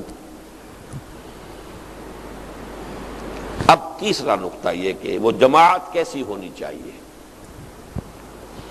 اس میں پھر تین باتیں سامنے آئیں گی۔ یہ تین ہی کی آج تکرار ہو رہی ہے۔ پہلے میں نے تین لیول گنوائے تھے، انفرادی کامیابی، قومی اور ملکی کامیابی، ملی اور دینی کامیابی۔ اس کی نسبت ایک اعتبار سے کچھ اور ہے، دوسرے اعتبار سے کچھ اور ہے۔ آج ہم نیچے سے چل رہے ہیں، اہم ترین انفرادی کامیابی، اس لیے کہ اہم ترین مسئلہ آخرت کا ہے، اور آخرت میں حساب کتاب جو ہونا ہے، کلہم آتی ہے یوم القیامت فردا۔ جس دن کی اور تو دور کی بات رہی، باپ سے، ماں سے، بیٹے سے، بیوی شوہر سے، اپنے رشتہ داروں سے، اپنے بھائیوں سے، اپنے کل میں قبیلے والوں، سب سے انسان جو ہے وہ کہے گا کہ ان سب کو لے کر جہنم میں جھونک دو، مجھے چھوڑ دو۔ اس کے حوالے سے انفرادی ذمہ داری کے اعتبار سے فرائض میں نماز فرض، روزہ فرض، یہ فرض وہ فرض سب ہے، لیکن جو بات آج میں بتانا چاہتا ہوں وہ یہ کہ دین اگر مغلوب ہے، پامال ہے، قائم نہیں ہے، نافذ نہیں ہے، تو اس کیفیت میں اقامت دین کی جد و جہد کرنا، اس میں تن من دھن کھپانا، یہ فرض عین ہے، بالکل ایسے جیسے نماز۔ اور نمبر دو، اس کے لیے التزام جماعت۔ التزام کے معنی چمٹ جانا،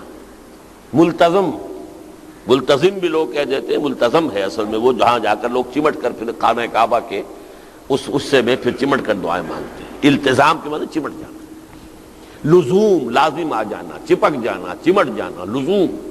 التزام اس سے باب افتعال ہے۔ اس میں تھوڑی سی وضاحت میں نے کر دی کہ یا جماعت مل گئی ہے کوئی فبہا، اس میں شامل ہو گئے، قافلہ جا رہا ہے آپ بھی شامل ہو گئے، اور اگر نہیں تو قافلہ بناؤ، چاہے پوری زندگی قافلہ بنانے کی جد و جہد میں لگ جائے، لیکن تمہاری شرط پوری ہو جائے گی، جیسے تیمم، وضو کا قائم مقام۔ اب تیسری بات جو ہے جماعت کیسی ہو، اس کے لیے بھی میں تین باتیں آپ کو بتانا چاہتا ہوں۔ نمبر ایک یہ کہ وہ جماعت ڈکلیئرڈ ایم کے ساتھ قائم ہوئی ہو کہ اس کا مقصد دین کو قائم کرنا ہے، ورنہ جماعتیں تو بے شمار ہوتی ہیں۔ کوئی سیاسی جماعت ہے، کوئی سماجی ادارہ ہے، کوئی تدریسی تعلیمی تنظیم اور جماعت ہے، کوئی خدمت خلق کے لیے ہے، ایدھی ٹرسٹ ہے، آخر جماعت ہے، اس کا کتنا کچھ جو ہے پھیلاؤ ہے، کتنا کچھ نظم ہے، انتظام ہے، تعلیم گاہیں ہیں، ان کے بڑے چینز ہیں۔ سماجی، سیاسی، قومی، تدریسی، اصلاحی، ان ساری جماعتوں سے ہٹ کر کہہ رہا ہوں، ڈکلیئرڈ ایم یہ ہو کہ ہم اس لیے یہ جماعت بنا رہے ہیں کہ ہم آخرت کی نجات اور اللہ کی رضا کے لیے اپنے آپ کو اس دنیا میں دین کو غالب کرنے کی جد و جہد کے لیے وقف کر رہے ہیں۔ This is the first prerequisite of that جماعت۔ ورنہ یہ کہ آدمی کسی انجمن میں، کسی جماعت میں، کسی میں شامل ہو جائے اور سمجھے کہ وہ میری شرط پوری ہو گئی تو وہ مغالطہ رفع ہونا چاہیے۔ ڈکلیئرڈ ایم یہ ہو، کھلم کھلا، یہ نہیں کہ صاحب ہے تو ہمارے دلوں میں تو یہی ہے، زبانوں ذہنوں میں تو یہی ہے، ابھی اس کے کہنے کا وقت نہیں۔ It should be declared clear aim، ہدف یہ ہو کہ اللہ کے دین کی جد و جہد، غلبے کی جد و جہد۔ نمبر دو یہ کہ اس جماعت کا طریقہ کار بالکل واضح ہونا چاہیے۔ یہاں بھی ایک نقطہ پہلی مرتبہ آج میرے ذہن میں آیا ہے، یہ میں اپنے رفقا کے لیے بھی تو کچھ ضیافت طبع کا سامان جو ہے اس طریقے سے اللہ فراہم کرا دیتا ہے کہ وہ بھی یہ نہ سمجھے کہ ہم نے تو وہی کچھ سنا ہے جو ہمیشہ سنتے رہے۔ ایک عجیب نقطہ سامنے آیا ہے، دیکھیے بلائنڈ فیتھ صرف نبی پر ہو سکتا تھا۔ نبی کے لیے ہرگز ضروری نہیں تھا کہ وہ یہ بتائے کہ مجھے یوں کرنا ہے، یوں کرنا ہے، ایسے کرنا ہے، یہ مراتب ہوں گے، یہ مراحل ہوں گے، یہ حضور You have to have blind faith in him۔ وہ نبی ہے، اللہ خیر صلی اللہ۔ وہ معصوم ہے. کہیں اگر خدا نہ خواستہ کہیں کوئی امکان ہوا بھی غلط رخ میں پڑھنے کا، اللہ سیدھا کر دے گا، معصوم ہے. آپ اپنا ہاتھ اس کے ہاتھ میں دیجئے، فارغ اب. کوئی اور شخص اس پوزیشن میں نہیں ہے کہ آپ کہے کہ صاحب بس میں نے تو اس کو مان لیا. اگر یہ کیا تو گویا کہ یہ شرک فی النبوت ہو جائے گا. وہ بتائے کہ کیا کام کرنا چاہتا ہے، کیسے کرنا چاہتا ہے، کیا فلسفہ ہے، کیا اس کے سامنے طریقہ کار پیش نظر ہے، کیا مراحل ہیں، ہر مرحلے کے پری ریکویزٹس کیا ہیں، وہ کیسے ایک مرحلے سے دوسرے مرحلے میں جائے گا. دس از ڈیفینیٹلی پری ریکویزٹ. نبی کے لیے ضروری نہیں. نبی اس پر نبوت پر ایمان لائے اور یہ ایمان بالغیب ہے. ھدی للمتقین الذین یؤمنون بالغیب ویقیمون الصلاۃ ومما رزقناہم ينفقون. ایمان میں سب سے پہلی شے ہی ایمان بالغیب ہے. نبی پر ایمان کے بعد بس جدھر لے جائیں، دور مال حق حیث دار، جہاں بھی وہ لے کے جانا چاہیں جائیے. اور یہاں میں لفظ استعمال کر رہا ہوں جان بوجھ کر، بلائنڈ فیتھ. نبی کے بعد اگر کسی کے ساتھ یہ رشتہ ذہناً یا جذباتی اعتبار سے استوار کر لیا، یہ شرک فی النبوت ہو جائے گا. گویا کہ آپ نے اس شخص کو بھی کسی درجے میں نبوت میں شریک کر دیا، شعوری یا غیر شعوری طور پر. جیسے امامت معصومہ کا تصور میرے نزدیک شرک فی النبوت ہے. کوئی انسان معصوم نہیں ہے، کوئی انسان مفترض الطاعہ نہیں ہے. وہ کہے کہ پرسنلی میرا رائٹ ہے کہ تم میری اطاعت کرو. نو، ہو آر یو؟ آپ کو دلیل لانی پڑے گی کتاب و سنت سے، اور کم سے کم یہ کہ یہ ثابت کرنا ہوگا یہ کتاب و سنت کے منافی نہیں ہے. کم سے کم جو شے کتاب و سنت کے منافی نہیں ہے وہ مباح ہے. ٹھیک ہے، اس میں ہم آپ کی اطاعت کا عہد کرتے ہیں. سمطاعت فی المعروف دائرے میں ہو، مباحات کے دائرے میں. کوئی شخص ذاتی حیثیت میں کلیم نہیں کر سکتا کہ میں مطاع ہوں، میں مطاع مطلق ہوں، میرا حکم ماننا پڑے گا. نو. اگر کر لیا یہ پھر وہی شرک فی النبوت کا لفظ استعمال کر رہا ہوں. اسی لیے میں کہا کرتا ہوں، یہ آپ حضرات کے علم میں شاید ہوگا بہت سے ہمارے رفقاء کے، کہ امامت معصومہ کا تصور 87.5% نبوت ہے. بس بچ گیا ہے 12.5% کی کمی ہے، اس لیے اس کے اوپر حکم نہیں لگا ہے کہ نبوت کا دعویٰ ہے یا نبوت کا عقیدہ ہے. اسی لیے اہل تشیع کو ان کی تکفیر کا کوئی اجماعی فتویٰ کبھی نہیں ہو سکا.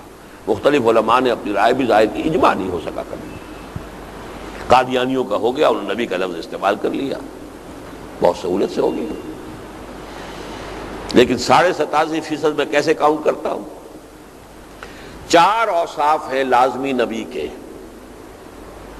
نبی معمور من اللہ ہوتا ہے، وہ خود نہیں بنایا جا سکتا، نہ خود بنتا ہے، نہ لوگ انہیں چنتے ہیں، وہ خود معمور من اللہ ہے.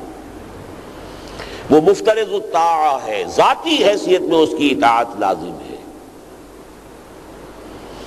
وہ معصوم عن الخطا ہے، غلطی کا صدور اس سے نہیں ہو سکتا، اور اس پر وحی آتی ہے.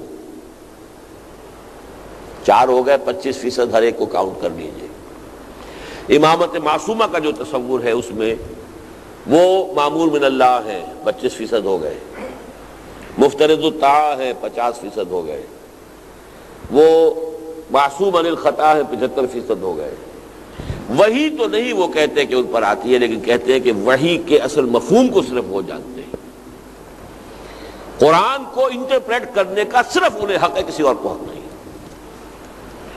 تو میں 12.5% اس کا شامل کر کے 87.5% کہتا ہوں اس کو. لیکن چونکہ اس تک نہیں پہنچا نبوت تک، اس لیے اس گرفت میں نہیں آیا. کاگنیزیبل آفنس نہیں بنا. قادیانیوں کا آفنس کاگنیزیبل ہو گیا. بہرحال دوسری بات جو میں نے عرض کی، جماعت کیسی ہو؟ ڈکلیئرڈ ایم ہو اس کا کہ وہ اقامت دین، غلبہ دین کی جد و جہد کے لیے قائم ہوئی ہے. اس کے حوالے سے میں اس وقت، چونکہ میں نے ایک لفظ اوریاں پہلے بھی استعمال کیا ہے، آج کچھ باتیں اوریاں کر ہی دی جائیں.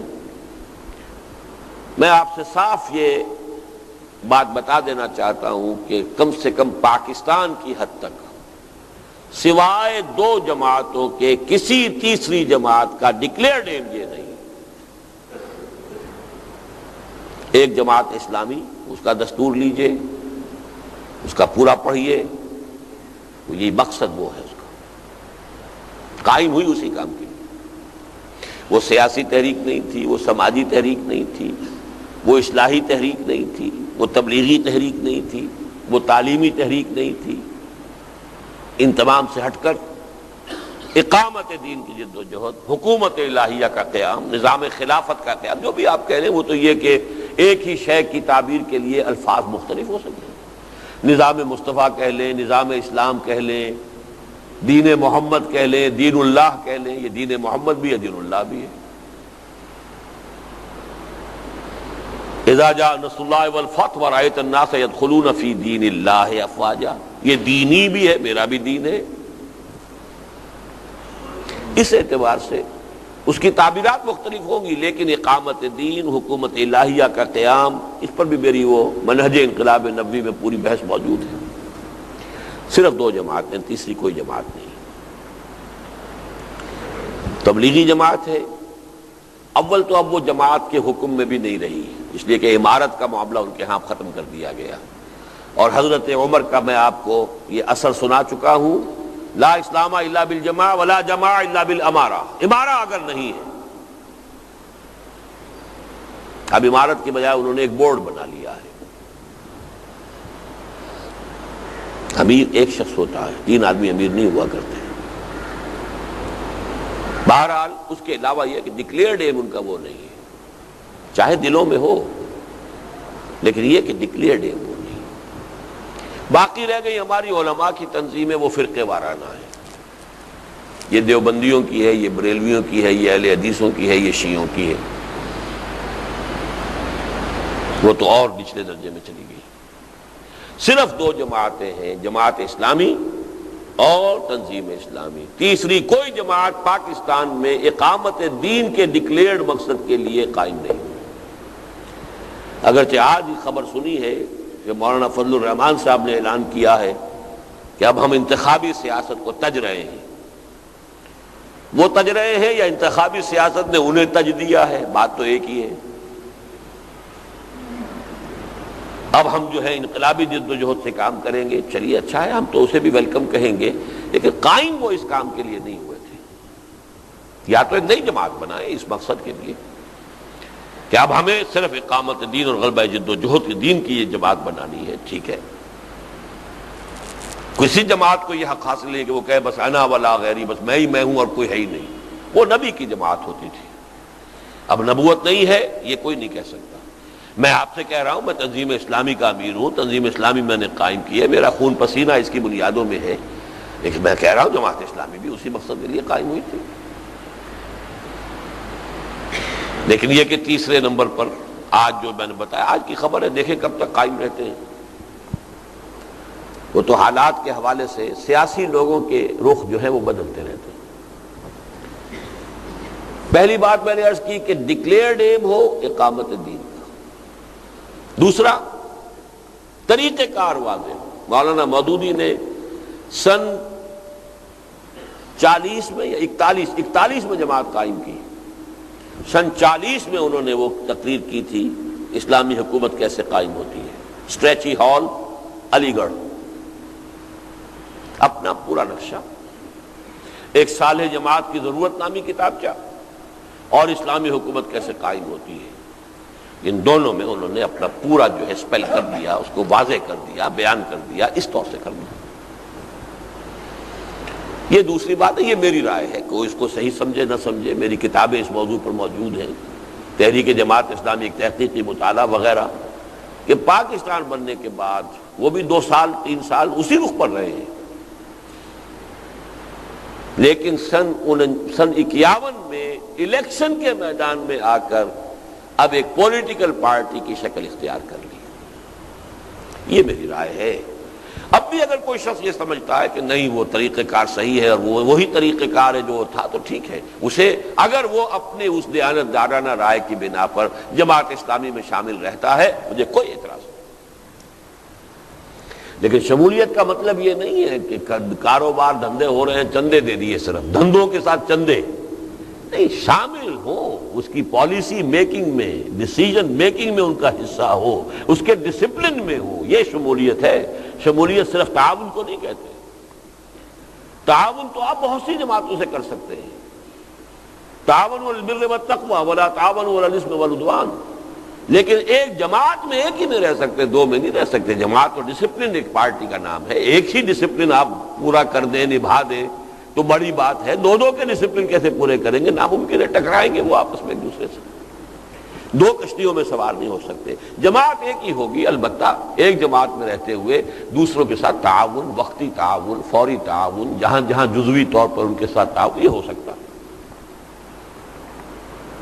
جماعت اسلامی اور تنظیم اسلامی، اس کے علاوہ تیسری نہیں۔ طریقہ کار جیسا کہ میں نے کہا مولانا نے واضح کیا تھا، لیکن میرے نزدیک ایک وقتی سی، وہ ثابت کر سکتا ہوں میں ان کی اپنی تحریر سے، رسائل و مسائل حساب میں آخری صفحوں کے اندر آپ کو مل جائے گی کہ آپ نے کہا تھا کہ ہم اس وقت یہ طریقہ آزما رہے ہیں جو نیا طریقہ اختیار کیا تھا، اگر ہم نے دیکھا کہ اس کے لیے دروازے بند ہیں تو پھر جس پر ہم پہلے سے عمل پیرا تھے ہم اسی کو ریورٹ کر جائیں گے۔ آج بھی یہ تحریر موجود ہے مولانا مودودی کی، اس کا مطلب ہے یہاں آ کر انہوں نے کچھ پالیسی بدلی ہے، یہ ان کے اپنے اس موقف کے اعتبار سے ثابت ہے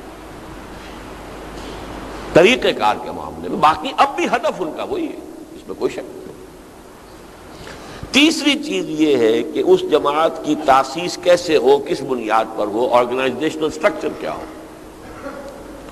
اس میں جو میرا موقف ہے وہ یہ ہے کہ دستور بنا کر اس دستور کے ساتھ حلف لے کر کوئی شخص جماعت میں شامل ہو، جو ویسٹرن طریقہ ہے، یہ ہمارا طریقہ پرانا تو نہیں ہے یہ، لیکن یہ کہ بہرحال ویسٹ میں انسٹیٹیوشنز ڈیولپ ہوئے ہیں، بنائے گئے ہیں، ویسٹ میں یہ چیزیں بھی ایجاد ہوئی ہیں، بجلی ہے، لاؤڈ سپیکر ہم استعمال کر رہے ہیں، اگرچہ ان کا استعمال مباح بھی ہو سکتا ہے، حرام بھی ہو سکتا ہے، لیکن چیزیں فی نفس ہی مباح ہے۔ اس پہلو سے وہ طریقے تنظیم بھی مباح ہے، حرام نہیں ہے، لیکن اس کے مقابلے میں تین الفاظ میں استعمال کرتا ہوں: منصوص، مسنون، معصور۔ نص، قرآن و حدیث کی نص، وہ صرف ایک تنظیم کی طرف رہنمائی کرتی ہے اور وہ ہے بیعت، شخصی بیعت کی بنیاد پر تنظیم۔ سنت، آپ کا تعامل، آپ کا طرز عمل، وہ بھی بیعت، جو آیا اسلام لایا اس نے اسلام کی بیعت کی، جو اب منظم ہو رہے ہیں تو سم و طاعت کی بیعت ہے۔ کہیں اگر سرفروشی کا مرحلہ آ گیا ہے کہ یہاں سب کے سب ہلاک ہو جائیں گے، بھاگیں گے نہیں، تو بیعت رضوان ہو رہی، بیعت ہی بیعت ہے۔ خلافت ہو رہی ہے تو بیعت۔ پھر معصور، اثر کہتے ہیں ہم اپنی پوری تاریخ کے اندر چلے آئیے، آثار جو ہیں، تو خلافت قائم ہوئی تو بیعت پر، حضرت حسین میدان میں آئے چیلنج کرنے کے لیے اس وقت کے نظام کو، تو بیعت کی بنیاد پر، عبداللہ ابن زبیر آئے تو بیعت کی بنیاد پر۔ گویا کہ ہماری پوری تاریخ میں تنظیم کا ایک ہی طریقہ ہے، اور وہ منصوص بھی ہے، مسنون بھی ہے، معصور بھی ہے، وہ بیعت کا، شخصی بیعت، کہ جس شخص کے ساتھ اتفاق ہو، جس شخص کے طریقہ کار کے ساتھ متفق ہو جائیں اور اس پر آپ کو اعتماد بھی ہو۔ دل کو چیر کر تو آپ دیکھ نہیں سکتے، لیکن اس کے ماضی کو دیکھیں، اس کے مشاغل کو دیکھیں، جتنی بھی اپنی توجہ ہو سکتی ہو ممکن اس کو چھان پھٹک کر لے، اس کے بعد اگر قابل اعتماد نظر میں آئے تو اس کے ہاتھ میں ہاتھ دے کر بیعت کر کے۔ اور یہ طریقہ ہے تنظیم کا، جماعت سازی کا، جو منصوص ہے، یعنی قرآن اور حدیث کی نصوں میں موجود ہے، نصوص میں۔ مسنون ہے کہ حضور کی پوری سیرت میں، اس کی سنت میں آپ کو نظر آتا ہے۔ معصور ہے، ہماری پوری تاریخ کے اندر یہی تعامل رہا ہے، سوائے اس صدی کے کہ یہاں انگریز کے آمد کے بعد جو نظام بنے ہیں وہ پھر دستوری قسم کی جماعتیں بھی بنی ہیں، جیسے جماعت اسلامی ہے، وہ بھی مباح ہے، وہ حرام کے درجے میں نہیں۔ یہ ہے تین باتیں جو میں نے آپ کے سامنے رکھی ہیں کہ جو میری آج کی گفتگو کا لب لباب ہے، اور یہی الدین و النصیحہ، خیر خواہی کے جذبے کے تحت میں آپ کو اپنے کم سے کم یہ 32 سالہ غور و فکر، سوچ بچار، اور جس پر کہ خود پھر میں نے اپنی زندگی کو استوار کیا ہے، یہ میرے لیے کوئی اکیڈمک ایکسرسائز نہیں ہے، صرف یہ میرے لیے کوئی علمی اور تصنیفی مشغلے کی حیثیت رکھنے والی شے نہیں ہے، اسی پر میں نے اپنی زندگی کو استوار کیا ہے، اسی پر الحمدللہ آج تک چل رہا ہوں، اور اسی پر جینے اور بقیہ جتنی زندگی ہے اس میں قائم رہنے اور اسی پر مرنے کی جو ہے آرزو ہے۔ اور حدیث نبوی ہے لا یؤمن احدکم حتی یحب لاخیہ ما یحب لنفسہ، تم میں سے کوئی شخص مومن نہیں ہو سکتا جب تک کہ اپنے بھائی کے لیے بھی وہی شے پسند نہ کرے جو اپنے لیے پسند کرتا ہے۔ اور الدین والنصیحہ، دین نام ہے خیر خواہی کا۔ قیل لمن یا رسول اللہ، قال للہ ولکتابہ ولرسولہ ولائمۃ المسلمین وعامتہ۔ یہ خیر خواہی کا حق ہے جو ادا میں کر رہا ہوں آج، کہ یہ تین چیزیں آج گنتی کر کے مجھ سے لے کر اٹھیے، آگے ان کو ماننا نہ ماننا، اختیار کرنا نہ کرنا، ان پر عمل کرنا نہ کرنا، یہ ہر شخص کا اپنا اختیار ہے۔ اب میں بہت ہی اختصار کے ساتھ اوپر کی دو منزلوں کے بارے میں بھی کچھ باتیں کر لوں۔ قومی اور ملکی سطح جو ہم پاکستانی قوم کے نام سے آئیڈینٹیفائیڈ ہے، ایک ہمارا پاسپورٹ ہے، اس پر ہماری نیشنلٹی پاکستانی لکھا ہوا ہے، ایک ملک ہے جو پہلے دو خطوں پر مشتمل تھا، وہ علیحدہ علیحدہ ہو گئے، اور بدقسمتی سے ایک حصے نے اپنا نام بھی بدل لیا، چھوڑیے ان باتوں کو۔ لیکن یہ کہ اس ملک کے بارے میں دو باتیں لازم ہیں جو سمجھ لینے کی ہیں، باقی سارے مسائل بھی اہم ہیں، اس کی معاشی کیفیت، اس کی مالی حیثیت، اس کے قرضوں میں بند جانا، اس کا اور معاملات کے اعتبار سے یہاں پہ اخلاق کا دیوالہ نکل جانا، یہاں پہ غبن اور خیانت کا وہ بازار گرم ہونا کہ جس کی شاید دنیا میں اب کہیں اور نظیر نہ مل سکے، یہ ساری اپنی جگہ پر ہے۔ ہمارا لٹریسی پرسنٹیج اتنا کم ہے، یہ ساری چیزیں اپنی جگہ، ان میں سے کسی کو میں نہیں کہتا کہ یہ کوئی غیر حقیقی یا غیر اہم مسائل ہیں، لیکن دو باتیں ہیں کہ جو ہے جڑ کی باتیں جن کو سمجھ لینا چاہیے، اور ان پر پوری تفصیل سے تو میری کتاب استحکام پاکستان کے نام سے موجود ہے۔ پہلی بات یہ کہ اس ملک کے وجود میں آنے کے لیے جڑ اور بنیاد سوائے اسلام کے نعرے کے اور کچھ نہیں۔ لفظ نعرہ استعمال کیا میں نے، یہ نہیں کہا اسلام تھا، نہیں، اسلام کا نعرہ۔ اس میں پوری بحث ہو جائے گی کہ مسلم لیگ کو دینی جماعت نہیں تھی، مسلم لیگ کی قیادت کوئی پریکٹسنگ مسلم پر مشتمل نہیں تھی، علماء کی حیثیت اگر تھی تو وہ ثانوی معاونین کی تھی، مددگاروں کی تھی، وہ اس کی قیادت میں شامل نہیں تھے۔ اب میں پوری بحث میں نہیں جانا چاہتا، لیکن یہ کہ اگر نعرہ یہ نہ لگتا کہ پاکستان کا مطلب کیا لا الہ الا اللہ، تو نہ 1946 میں مسلم لیگ کو وہ کامیابی حاصل ہو سکتی تھی جس کے بنا پر وہ پورے ہندوستان کے مسلمانوں کی واحد نمائندہ جماعت قرار پائی، نہ پاکستان وجود میں آ سکتی۔ باقی وہاں بھی 3 لیولز علیحدہ ہیں، وہ تفصیل سے میں نے بحث کی ہوئی ہے، وہ کتاب میری ہو سکتا ہے بہت سے احباب نے نہ پڑھی ہو یا نہ ان کے علم میں آئی ہو، تو میں نے تفصیل سے بیان کیا۔ استحکام پاکستان وہ کتاب پڑھنے کی ہے، اس لیے کہ ظاہر بات ہے کہ ملکی مسائل سے بھی ہم قطع تعلق نہیں کر سکتے۔ یہ کشتی کے مانند ہے، یہ ڈوبتی ہے تو ہم ڈوبتے ہیں نا، چاہے اس کا ہماری آخرت سے تعلق نہیں ہے، دنیا سے تو ہے۔ آپ کی ساری زندگی لگ رہی ہے اپنی اولاد کو بہتر سے بہتر پوزیشنوں میں پہنچانے کی اور اچھی سے اچھی بلڈنگیں چھوڑ کر جانے کی، یہ سارا جو ہے غرق ہو جائے گا کہ نہیں ہو جائے گا؟ یہ ملک اگر غرق ہو گیا،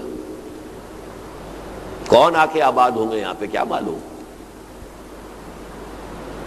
کتنے ہی لوگوں نے جو بڑے بڑے محل بنائے تھے ڈھاکہ کے اندر، اور پھر ان میں سے کتنے لوگ ہیں کہ جو نکلے ہیں وہاں سے بمشکل جو ہے بتن کے کپڑے لے کر، اور کتنے ہیں جو آج بھی وہاں کنسنٹریشن کیمپ کے اندر پڑے ہوئے ہیں، کیا پتہ کیا ہو۔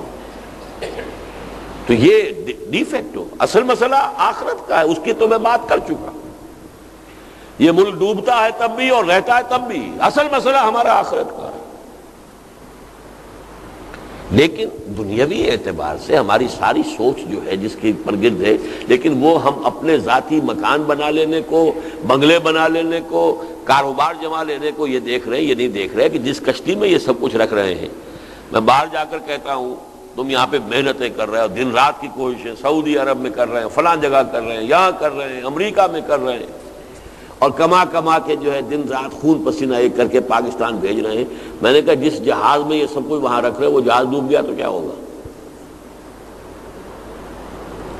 تو ایک بات اچھی طرح جان لیجئے کہ وی کانٹ افورڈ کہ ہم اس سے سرے سے لا تعلق ہو جائیں، نہیں، مجھ پر کوئی دن ایسا نہیں گزرا آج تک کہ میں اس سے لا تعلق رہا ہوں ذہناً یا عملاً۔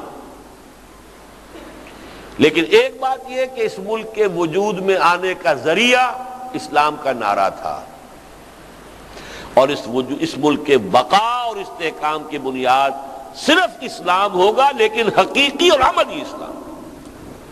نعرہ اس کو سسٹین نہیں کر سکتا۔ نعرہ کون؟ نعرہ اپنی افادیت کھو چکا۔ ایک دفعہ اس نعرے میں باسی کڑھی کے اندر ابال آ گیا تھا 1977 میں نظام مصطفیٰ تحریک میں، اب وہ باسی کڑھی بھی گئی، اب وہ نعرہ نہیں چلے گا۔ حقیقی اسلام ہو، عملی اسلام ہو، وہ سسٹین کرے گا، وہ سپورٹ کرے گا، اللہ کی مدد آئے گی، اللہ کی نصرت آئے گی، یہ سب کچھ ہوگا، ورنہ تمہاری داستان تک بھی نہ ہوگی داستانوں میں۔ اس صدی میں 2 عظیم سلطنتیں ختم ہو گئی۔ In the very beginning, first world war کے بعد دی گریٹ آٹومان امپائر، سلطنت عثمانیہ ختم۔ یہ بوسنیا اور یہ البانیہ میں کیا ہو رہا ہے؟ یہ سب کا سب اسی کے باقیات و صالحات ہیں نا۔ یہ تو سارے علاقے شامل تھے سلطنت عثمانیہ میں۔ کتنا بڑا چنک تھا مشرقی یورپ کا، پورا شمالی افریقہ، پورا مغربی ایشیا ایک سلطنت۔ یا کبھی ہوا کرتی تھی سلطنت روما، جس میں کہ تینوں یہ بر اعظموں کے حصے تھے، یا پھر سلطنت عثمانیہ تھی۔ نام و نشان ختم۔ ایک ملک ترکی رہ گیا، کچھ آبادیاں ہیں جو یورپ کی مختلف ملکوں میں، اور ابھی recently U S S R gone with the wind. تو پاکستان کس کھیت کی مولی ہے؟ آدھا تو ویسے ہی گیا، نام بدل چکا اپنا، باقی جو ہے اب حالات جو ہو رہے ہیں، کس بے بسی کا عالم ہے اس وقت۔ یا بے بسی کا عالم مجھے یاد ہے سن 71 کا، ہماری ایئر فورس مفلوج ہو گئی تھی۔ کیوں ہو گئی تھی؟ یہ آواکس طیارے جو بعد میں امریکہ نے دیے ہیں سعودی عرب کو بھی اور ادھر ادھر، وہ اس قسم کے ہیلی کاپٹرز رشیا نے دے دیے تھے بھارت کو۔ وہ فضا میں ہر وقت رہتے تھے، اور ہمارے ہوائی جہاز جنبش بھی کرتے تھے تو ان کے علم میں ہوتا تھا۔ لہذا ایئر فورس جو سن 65 میں جو بھی بہرحال ہم نے مقاومت دکھائی، اس کا سب سے بڑا جو ہے وہ ایئر فورس کا حصہ تھا، وہ مفلوج ہو گئی۔ آج ہماری ایئر فورس اور ایئر ڈیفنس مفلوج ہو گیا، جب ہمارے وزیر صاحب بھی کہہ رہے ہیں ہمارے پاس تو وہ چیزیں ہی نہیں ہے کہ ہم روک سکیں۔ وہ تو 60,000 فیٹ کی بلندی پر یا 1,00,000 فٹ کی بلندی پر تھا، نہ اس کو ڈیٹیکٹ کرنے کے ہمارے پاس آلات ہیں، اور نہ یہ کہ اس کو کہیں اس کو چیک کرنے کا ہے۔ حالانکہ یہ احمقانہ بیان ہے، انہیں یہ بیان نہیں دینا چاہیے تھا، لیکن یہ کہ بے بسی کا عالم ہے۔ اس کا کیا اثر ہوگا پوری قوم کی نفسیات کے اوپر؟ غور کرنے کی بات۔ تو یہ کوئی انہونی بات نہیں ہے جو میں کہہ رہا ہوں، اور میرا اپنا تجزیہ، میرا اپنا ٹائم ٹیبل تو یہ ہے کہ اللہ تعالیٰ نے پہلے 25 برس دیے تھے مہلت کے، اور اس کے بعد ایک کوڑا اللہ کے عذاب کا پڑا، اور ہمارے 95,000 قیدی بنے ہندو کے، جن میں سے 43,000 ریگولر ٹروپس تھے۔ فوج، پاکستان کی فوج، سپاہی سے لے کر جرنیل تک اس ہندو کی قید میں آئے جس پر کہیں 600 برس، کہیں 800 برس، کہیں 1000 برس حکومت کی تھی۔ تو بڑا پھوڑا بھی آ سکتا۔ اس کے لیے کیا کیا جائے؟ اب اس کے لیے کوئی شخص کسی اپنی اور سمجھ کے مطابق کام کر رہا ہو، اپنی انالیسس کے مطابق کام کر رہا ہو۔ میرے نزدیک چونکہ اس ملک کی بقا کا دار و مدار حقیقی اسلام پر ہے، لہذا اقامت دین کی جد و جہد میں جو وقت میں لگا رہا ہوں وہ استحکام پاکستان کی جد و جہد میں بھی لگا رہا ہوں۔ مجھ سے زیادہ خوش قسمت انسان کون ہوگا جو ایک تیر سے تیر شکار کر رہا ہو؟ سب سے بڑا شکار میری اپنی عاقبت ہے۔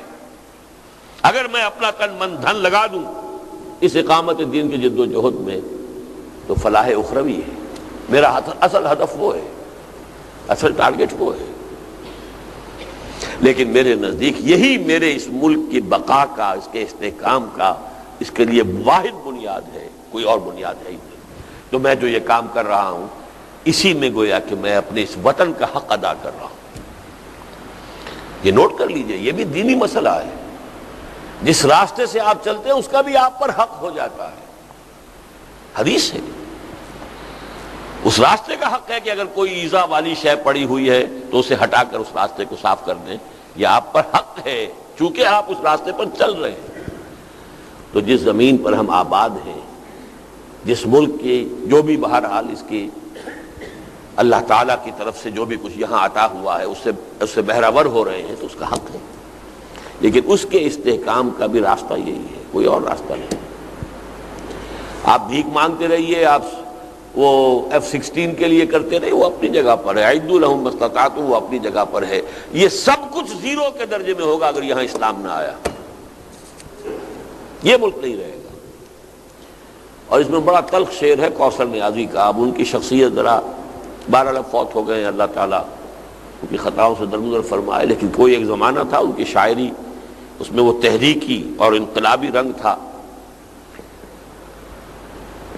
اسلام کو گر تیری فضا راس نہ آئے، اے میرے وطن تجھ کو کوئی آگ لگائے.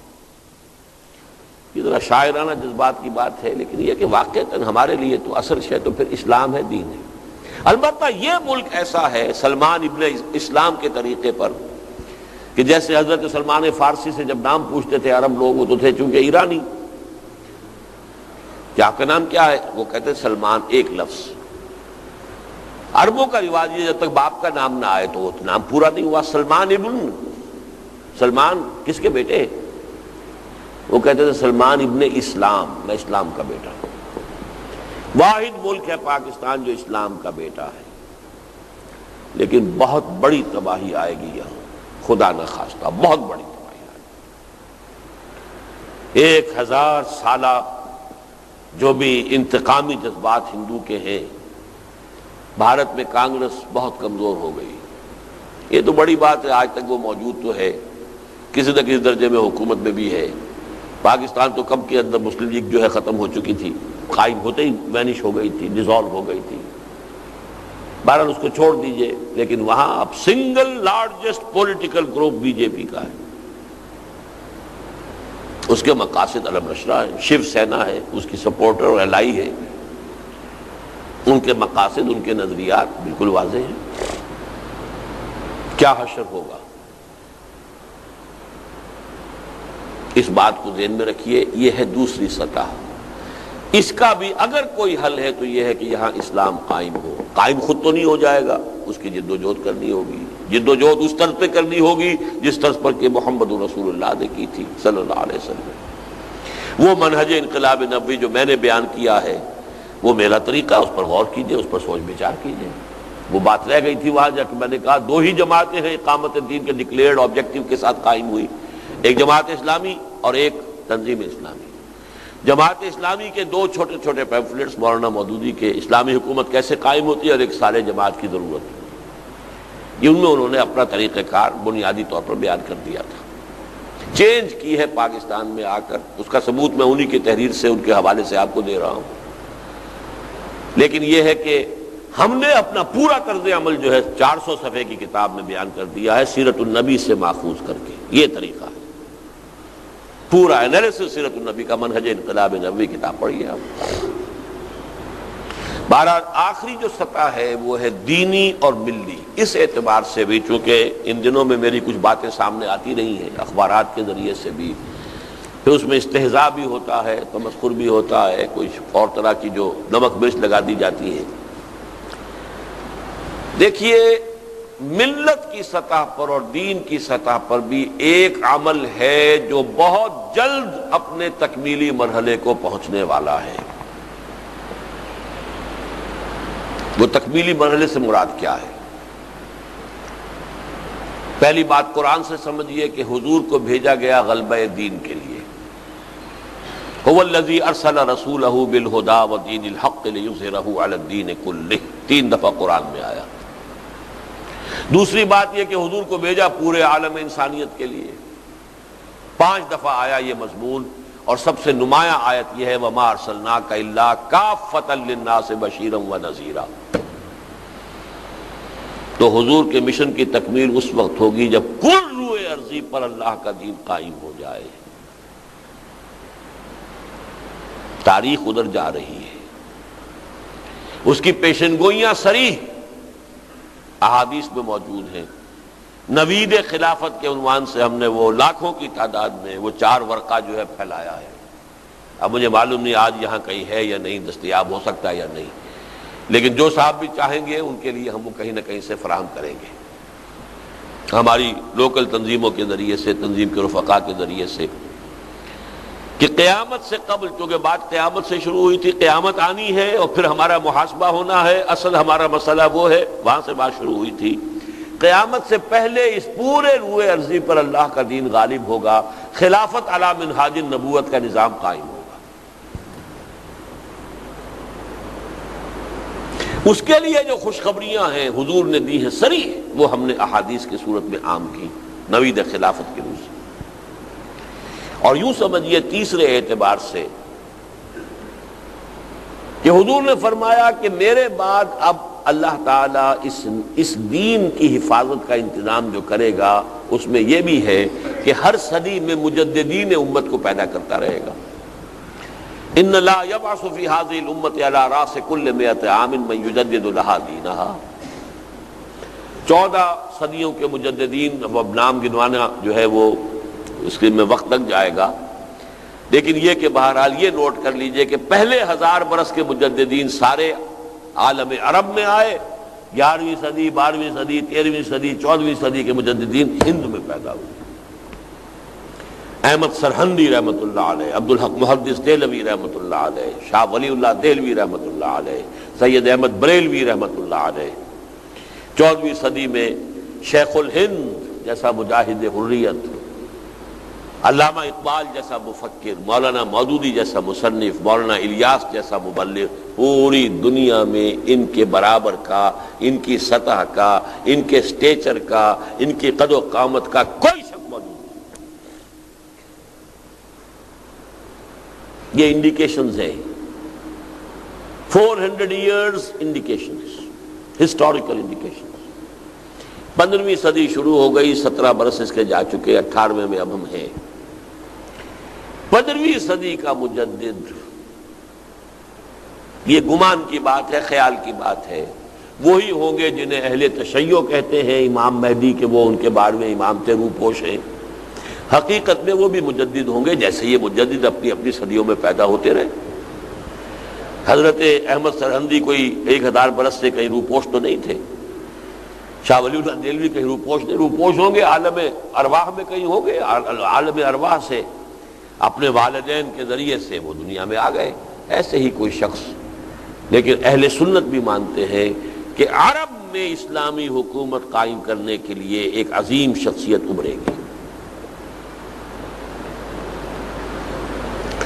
دوسری طرف اس کی حکومت قائم کرنے کے لیے، مضبوط کرنے کے لیے، مستحکم کرنے کے لیے مشرق سے اور خاص طور پر خراسان کی طرف سے فوجیں آئیں گی۔ یہ عجیب حقائق ہے، ذہن میں رکھیے۔ عرب قوم من حیث القوم کھوکھلی ہو چکی ہے۔ 2 اسباب ہو گئے اس کے کھوکھلے ہونے کے۔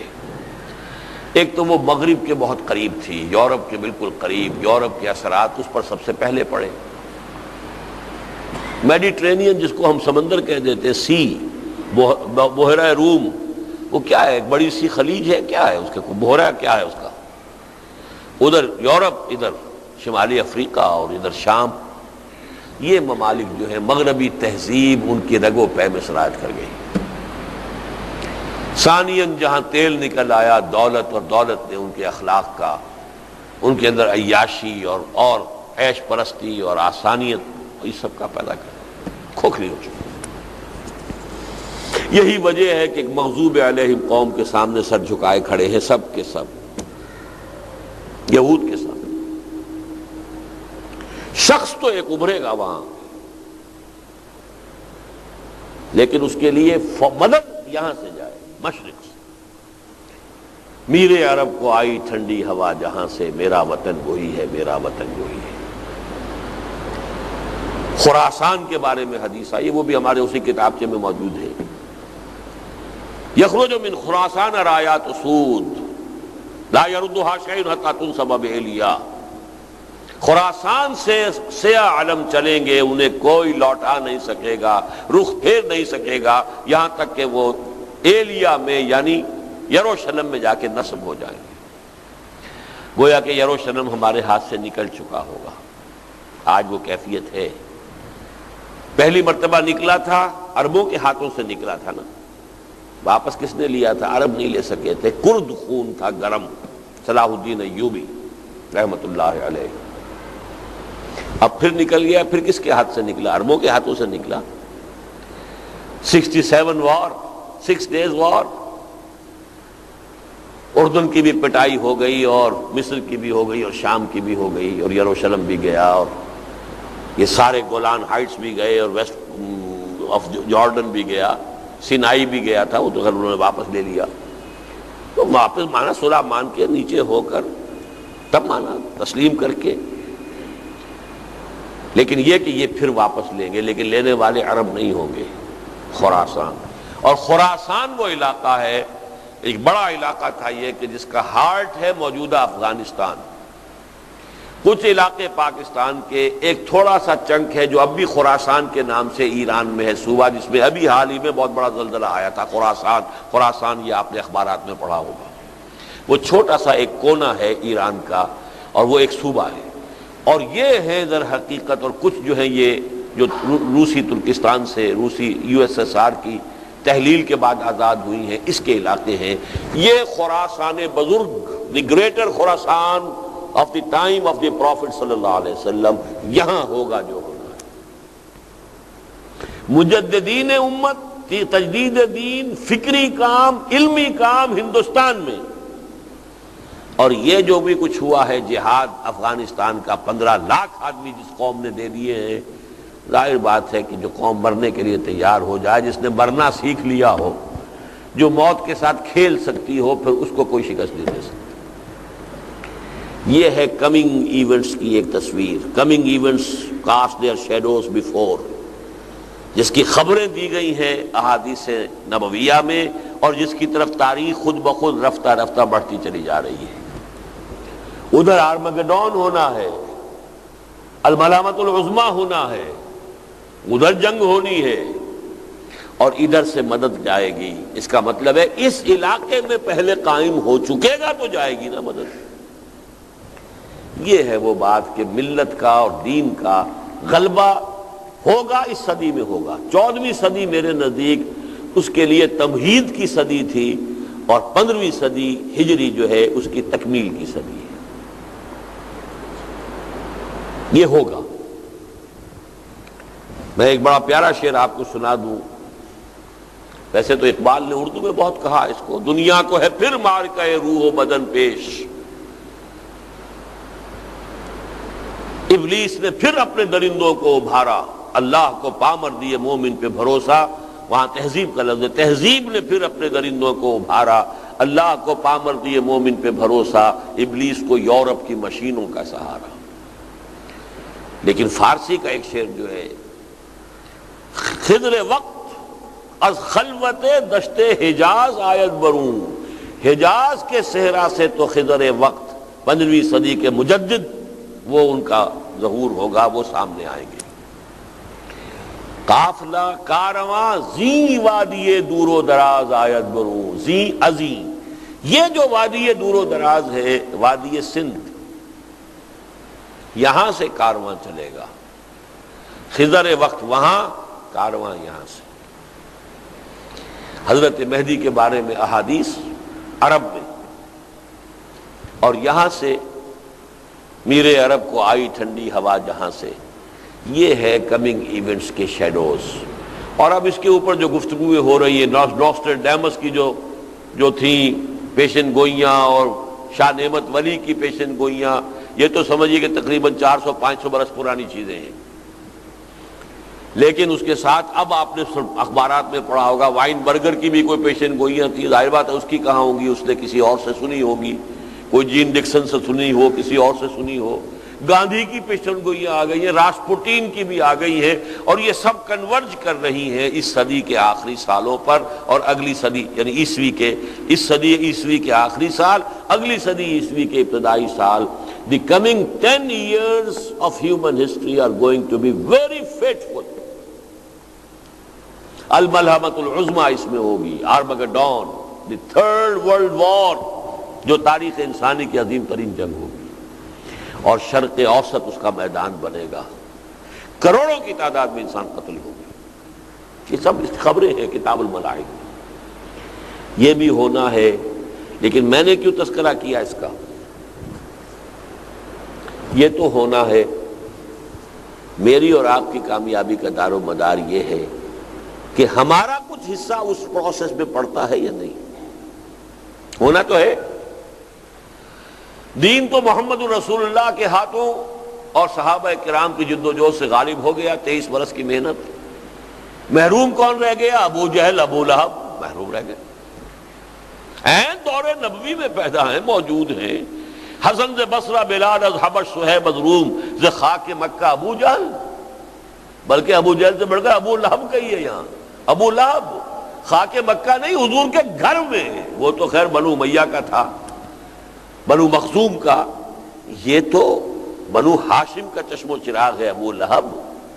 ایک دیوار بیچ ہے محمد رسول اللہ کے اور اس کے گھر میں، اسی لیے وہ ام جمیل جو ہے وہ گندگی بھی پھینک دیا کرتی تھی، اور اگر کہیں ہانڈی چڑھی ہوتی تھی اس ہانڈی کے اندر کے اوپر بھی نجاست پھینک دیتی تھی، کرتی تھی کہ نہیں؟ اس لیے کہ ایک دیوار بیچ میں تھی۔ صبح کے وقت کانٹے بچھاتی تھی، یہ سارے کرتے تھے نا۔ کوئی بجلی اسٹریٹ لائٹس تو نہیں تھی۔ حضور اگر نکلتے ہوں گے in the small hours of the morning بیت اللہ میں جا کر کچھ عبادت کرنے کے لیے، تو کیا ہوتا ہوگا آپ کے ساتھ ان کانٹوں کی وجہ سے؟ لیکن تھا کون؟ چچا، اور وہ محروم رہا۔ تبت یدا ابی لہب وتب ما اغنی عنہ مالہ وما کسب۔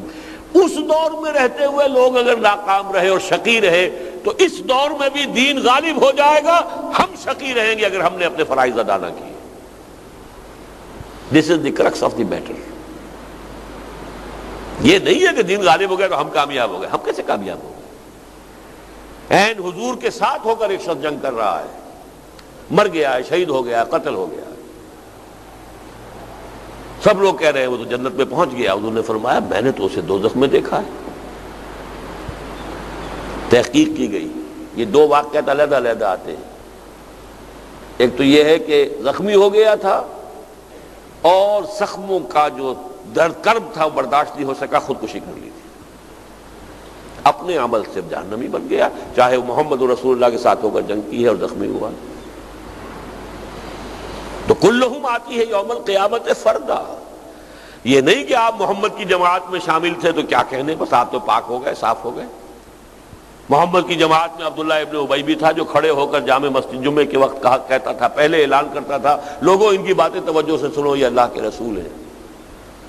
شقی ہے، شقی رہا، شقی چلا گیا دنیا سے۔ دین کا غلبہ تو ہونا ہے۔ میری اور آپ کی کامیابی، بڑا پیارا شعر ہے، چسود از رہبر کامل تہی دستان قسمت را، خضر از چشمہ حیواں تشنہ میارت سکندر را۔ کوئی شخص تہی دست ہو، تہی دستان قسمت، خود بدبخت ہو تو خضر وقت بھی اس کی انگلی پکڑ کر لے کر چلے گا تو اسے کچھ فائدہ نہیں ہوگا۔ کہ چشمہ حیواں تک پہنچا کر بھی حضرت خضر سکندر کو واپس لے آئے، پانی نہیں پینے دیا، وہاں پہنچا تو دیا تھا۔ جسود از رہبر کامل تہی دستان قسمت را، کیا فائدہ؟ خضر از چشمہ حیواں تشنمی آرد سکندر را۔ تو اگرچہ یہ ہونا ہے، یہ میں نے اس حوالے سے کہا یہ ہونا ہے، لیکن اگر ہم اس پاکستان میں اقامت دین کی جد و جہد میں اپنا خون پسینہ ایک کریں تو ہم اس پروسیس میں بھی شریک ہیں۔ یہ ہے وہ تیسرا شکار۔ پہلا شکار میری اپنی عاقبت ہے،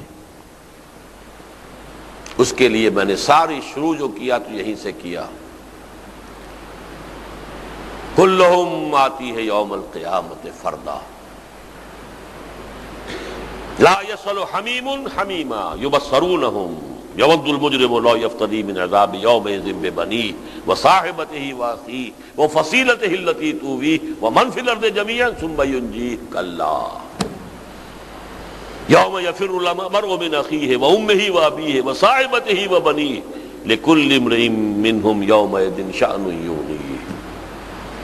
وہ ہے ہمارا اصل ہدف، اس کے لیے فرائض دینی، باقی سارا آپ کو معلوم ہے، مجھ سے بھی بہتر معلوم ہوگا، نماز کے یہ فرائض ہیں اور فلاں یہ فرائض ہیں، سب جو کمی رہ گئی ہے میں نے بیان کی۔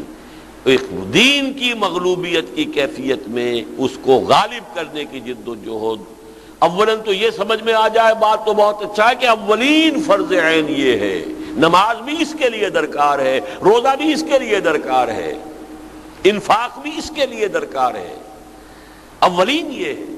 ورنہ کم سے کم یہ تو سمجھیں کہ جیسے نماز فرض عین ہے ویسے ہی فرض عین۔ نمبر دو، جیسے نماز کے لیے وضو شرط ہے، ایسے ہی اس فرض کی ادائیگی کے لیے التزام جماعت شرط ہے۔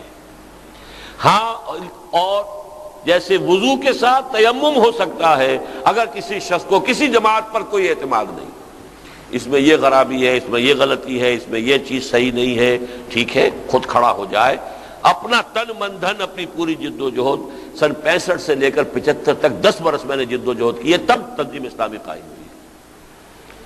میں بغیر جماعت نہیں تھا اس وقت بھی، اس لیے کہ میں جماعت بنانے کی جد و جہد کر رہا ہوں۔ وہ تیمم ہے میرا، تیمم کے معنی قصد کرنا ہے، تو جماعت ہو یا جماعت کا قصد موجود ہو۔ اور نمبر 3، وہ جماعت 3 شرطیں پوری کرے۔ نمبر 1، ڈکلیئرڈ ایم آف اقامت دین۔ نمبر 2، اس کا طریقہ کار بالکل واضح ہو، معین کرے کہ یہ طریقہ کار ہے۔ نمبر 3، البتہ میں نے کہا کہ جدید قسم کی جمہوری دستوری تنظیمیں بنانا بھی مباح ہے، لیکن منصوص، مسنون، معصور بنیاد اس اقامت دین کی جد و جہد کے لیے قائم ہونے والی جماعت کی وہ بیعت سمع و طاعت فی المعروف ہے۔ یہ تقاضے ہم پورے کریں تو ہماری عاقبت اپنی سنورے گی، اس ملک کے بھی بقا اور استحکام میں کچھ نہ کچھ حصہ ہماری طرف سے بھی پڑ جائے گا۔ اصل یہی ہے۔ اور وہ عالمی غلبہ اسلام، دین کی جو اس دنیا کے اندر، دین کی دنیا میں آخری اور کامل کامیابی جو ہے، اس میں بھی ہمارا حصہ شامل ہو جائے گا۔ اقول قولی ھذا واستغفر اللہ لی ولکم ولسائر المسلمین۔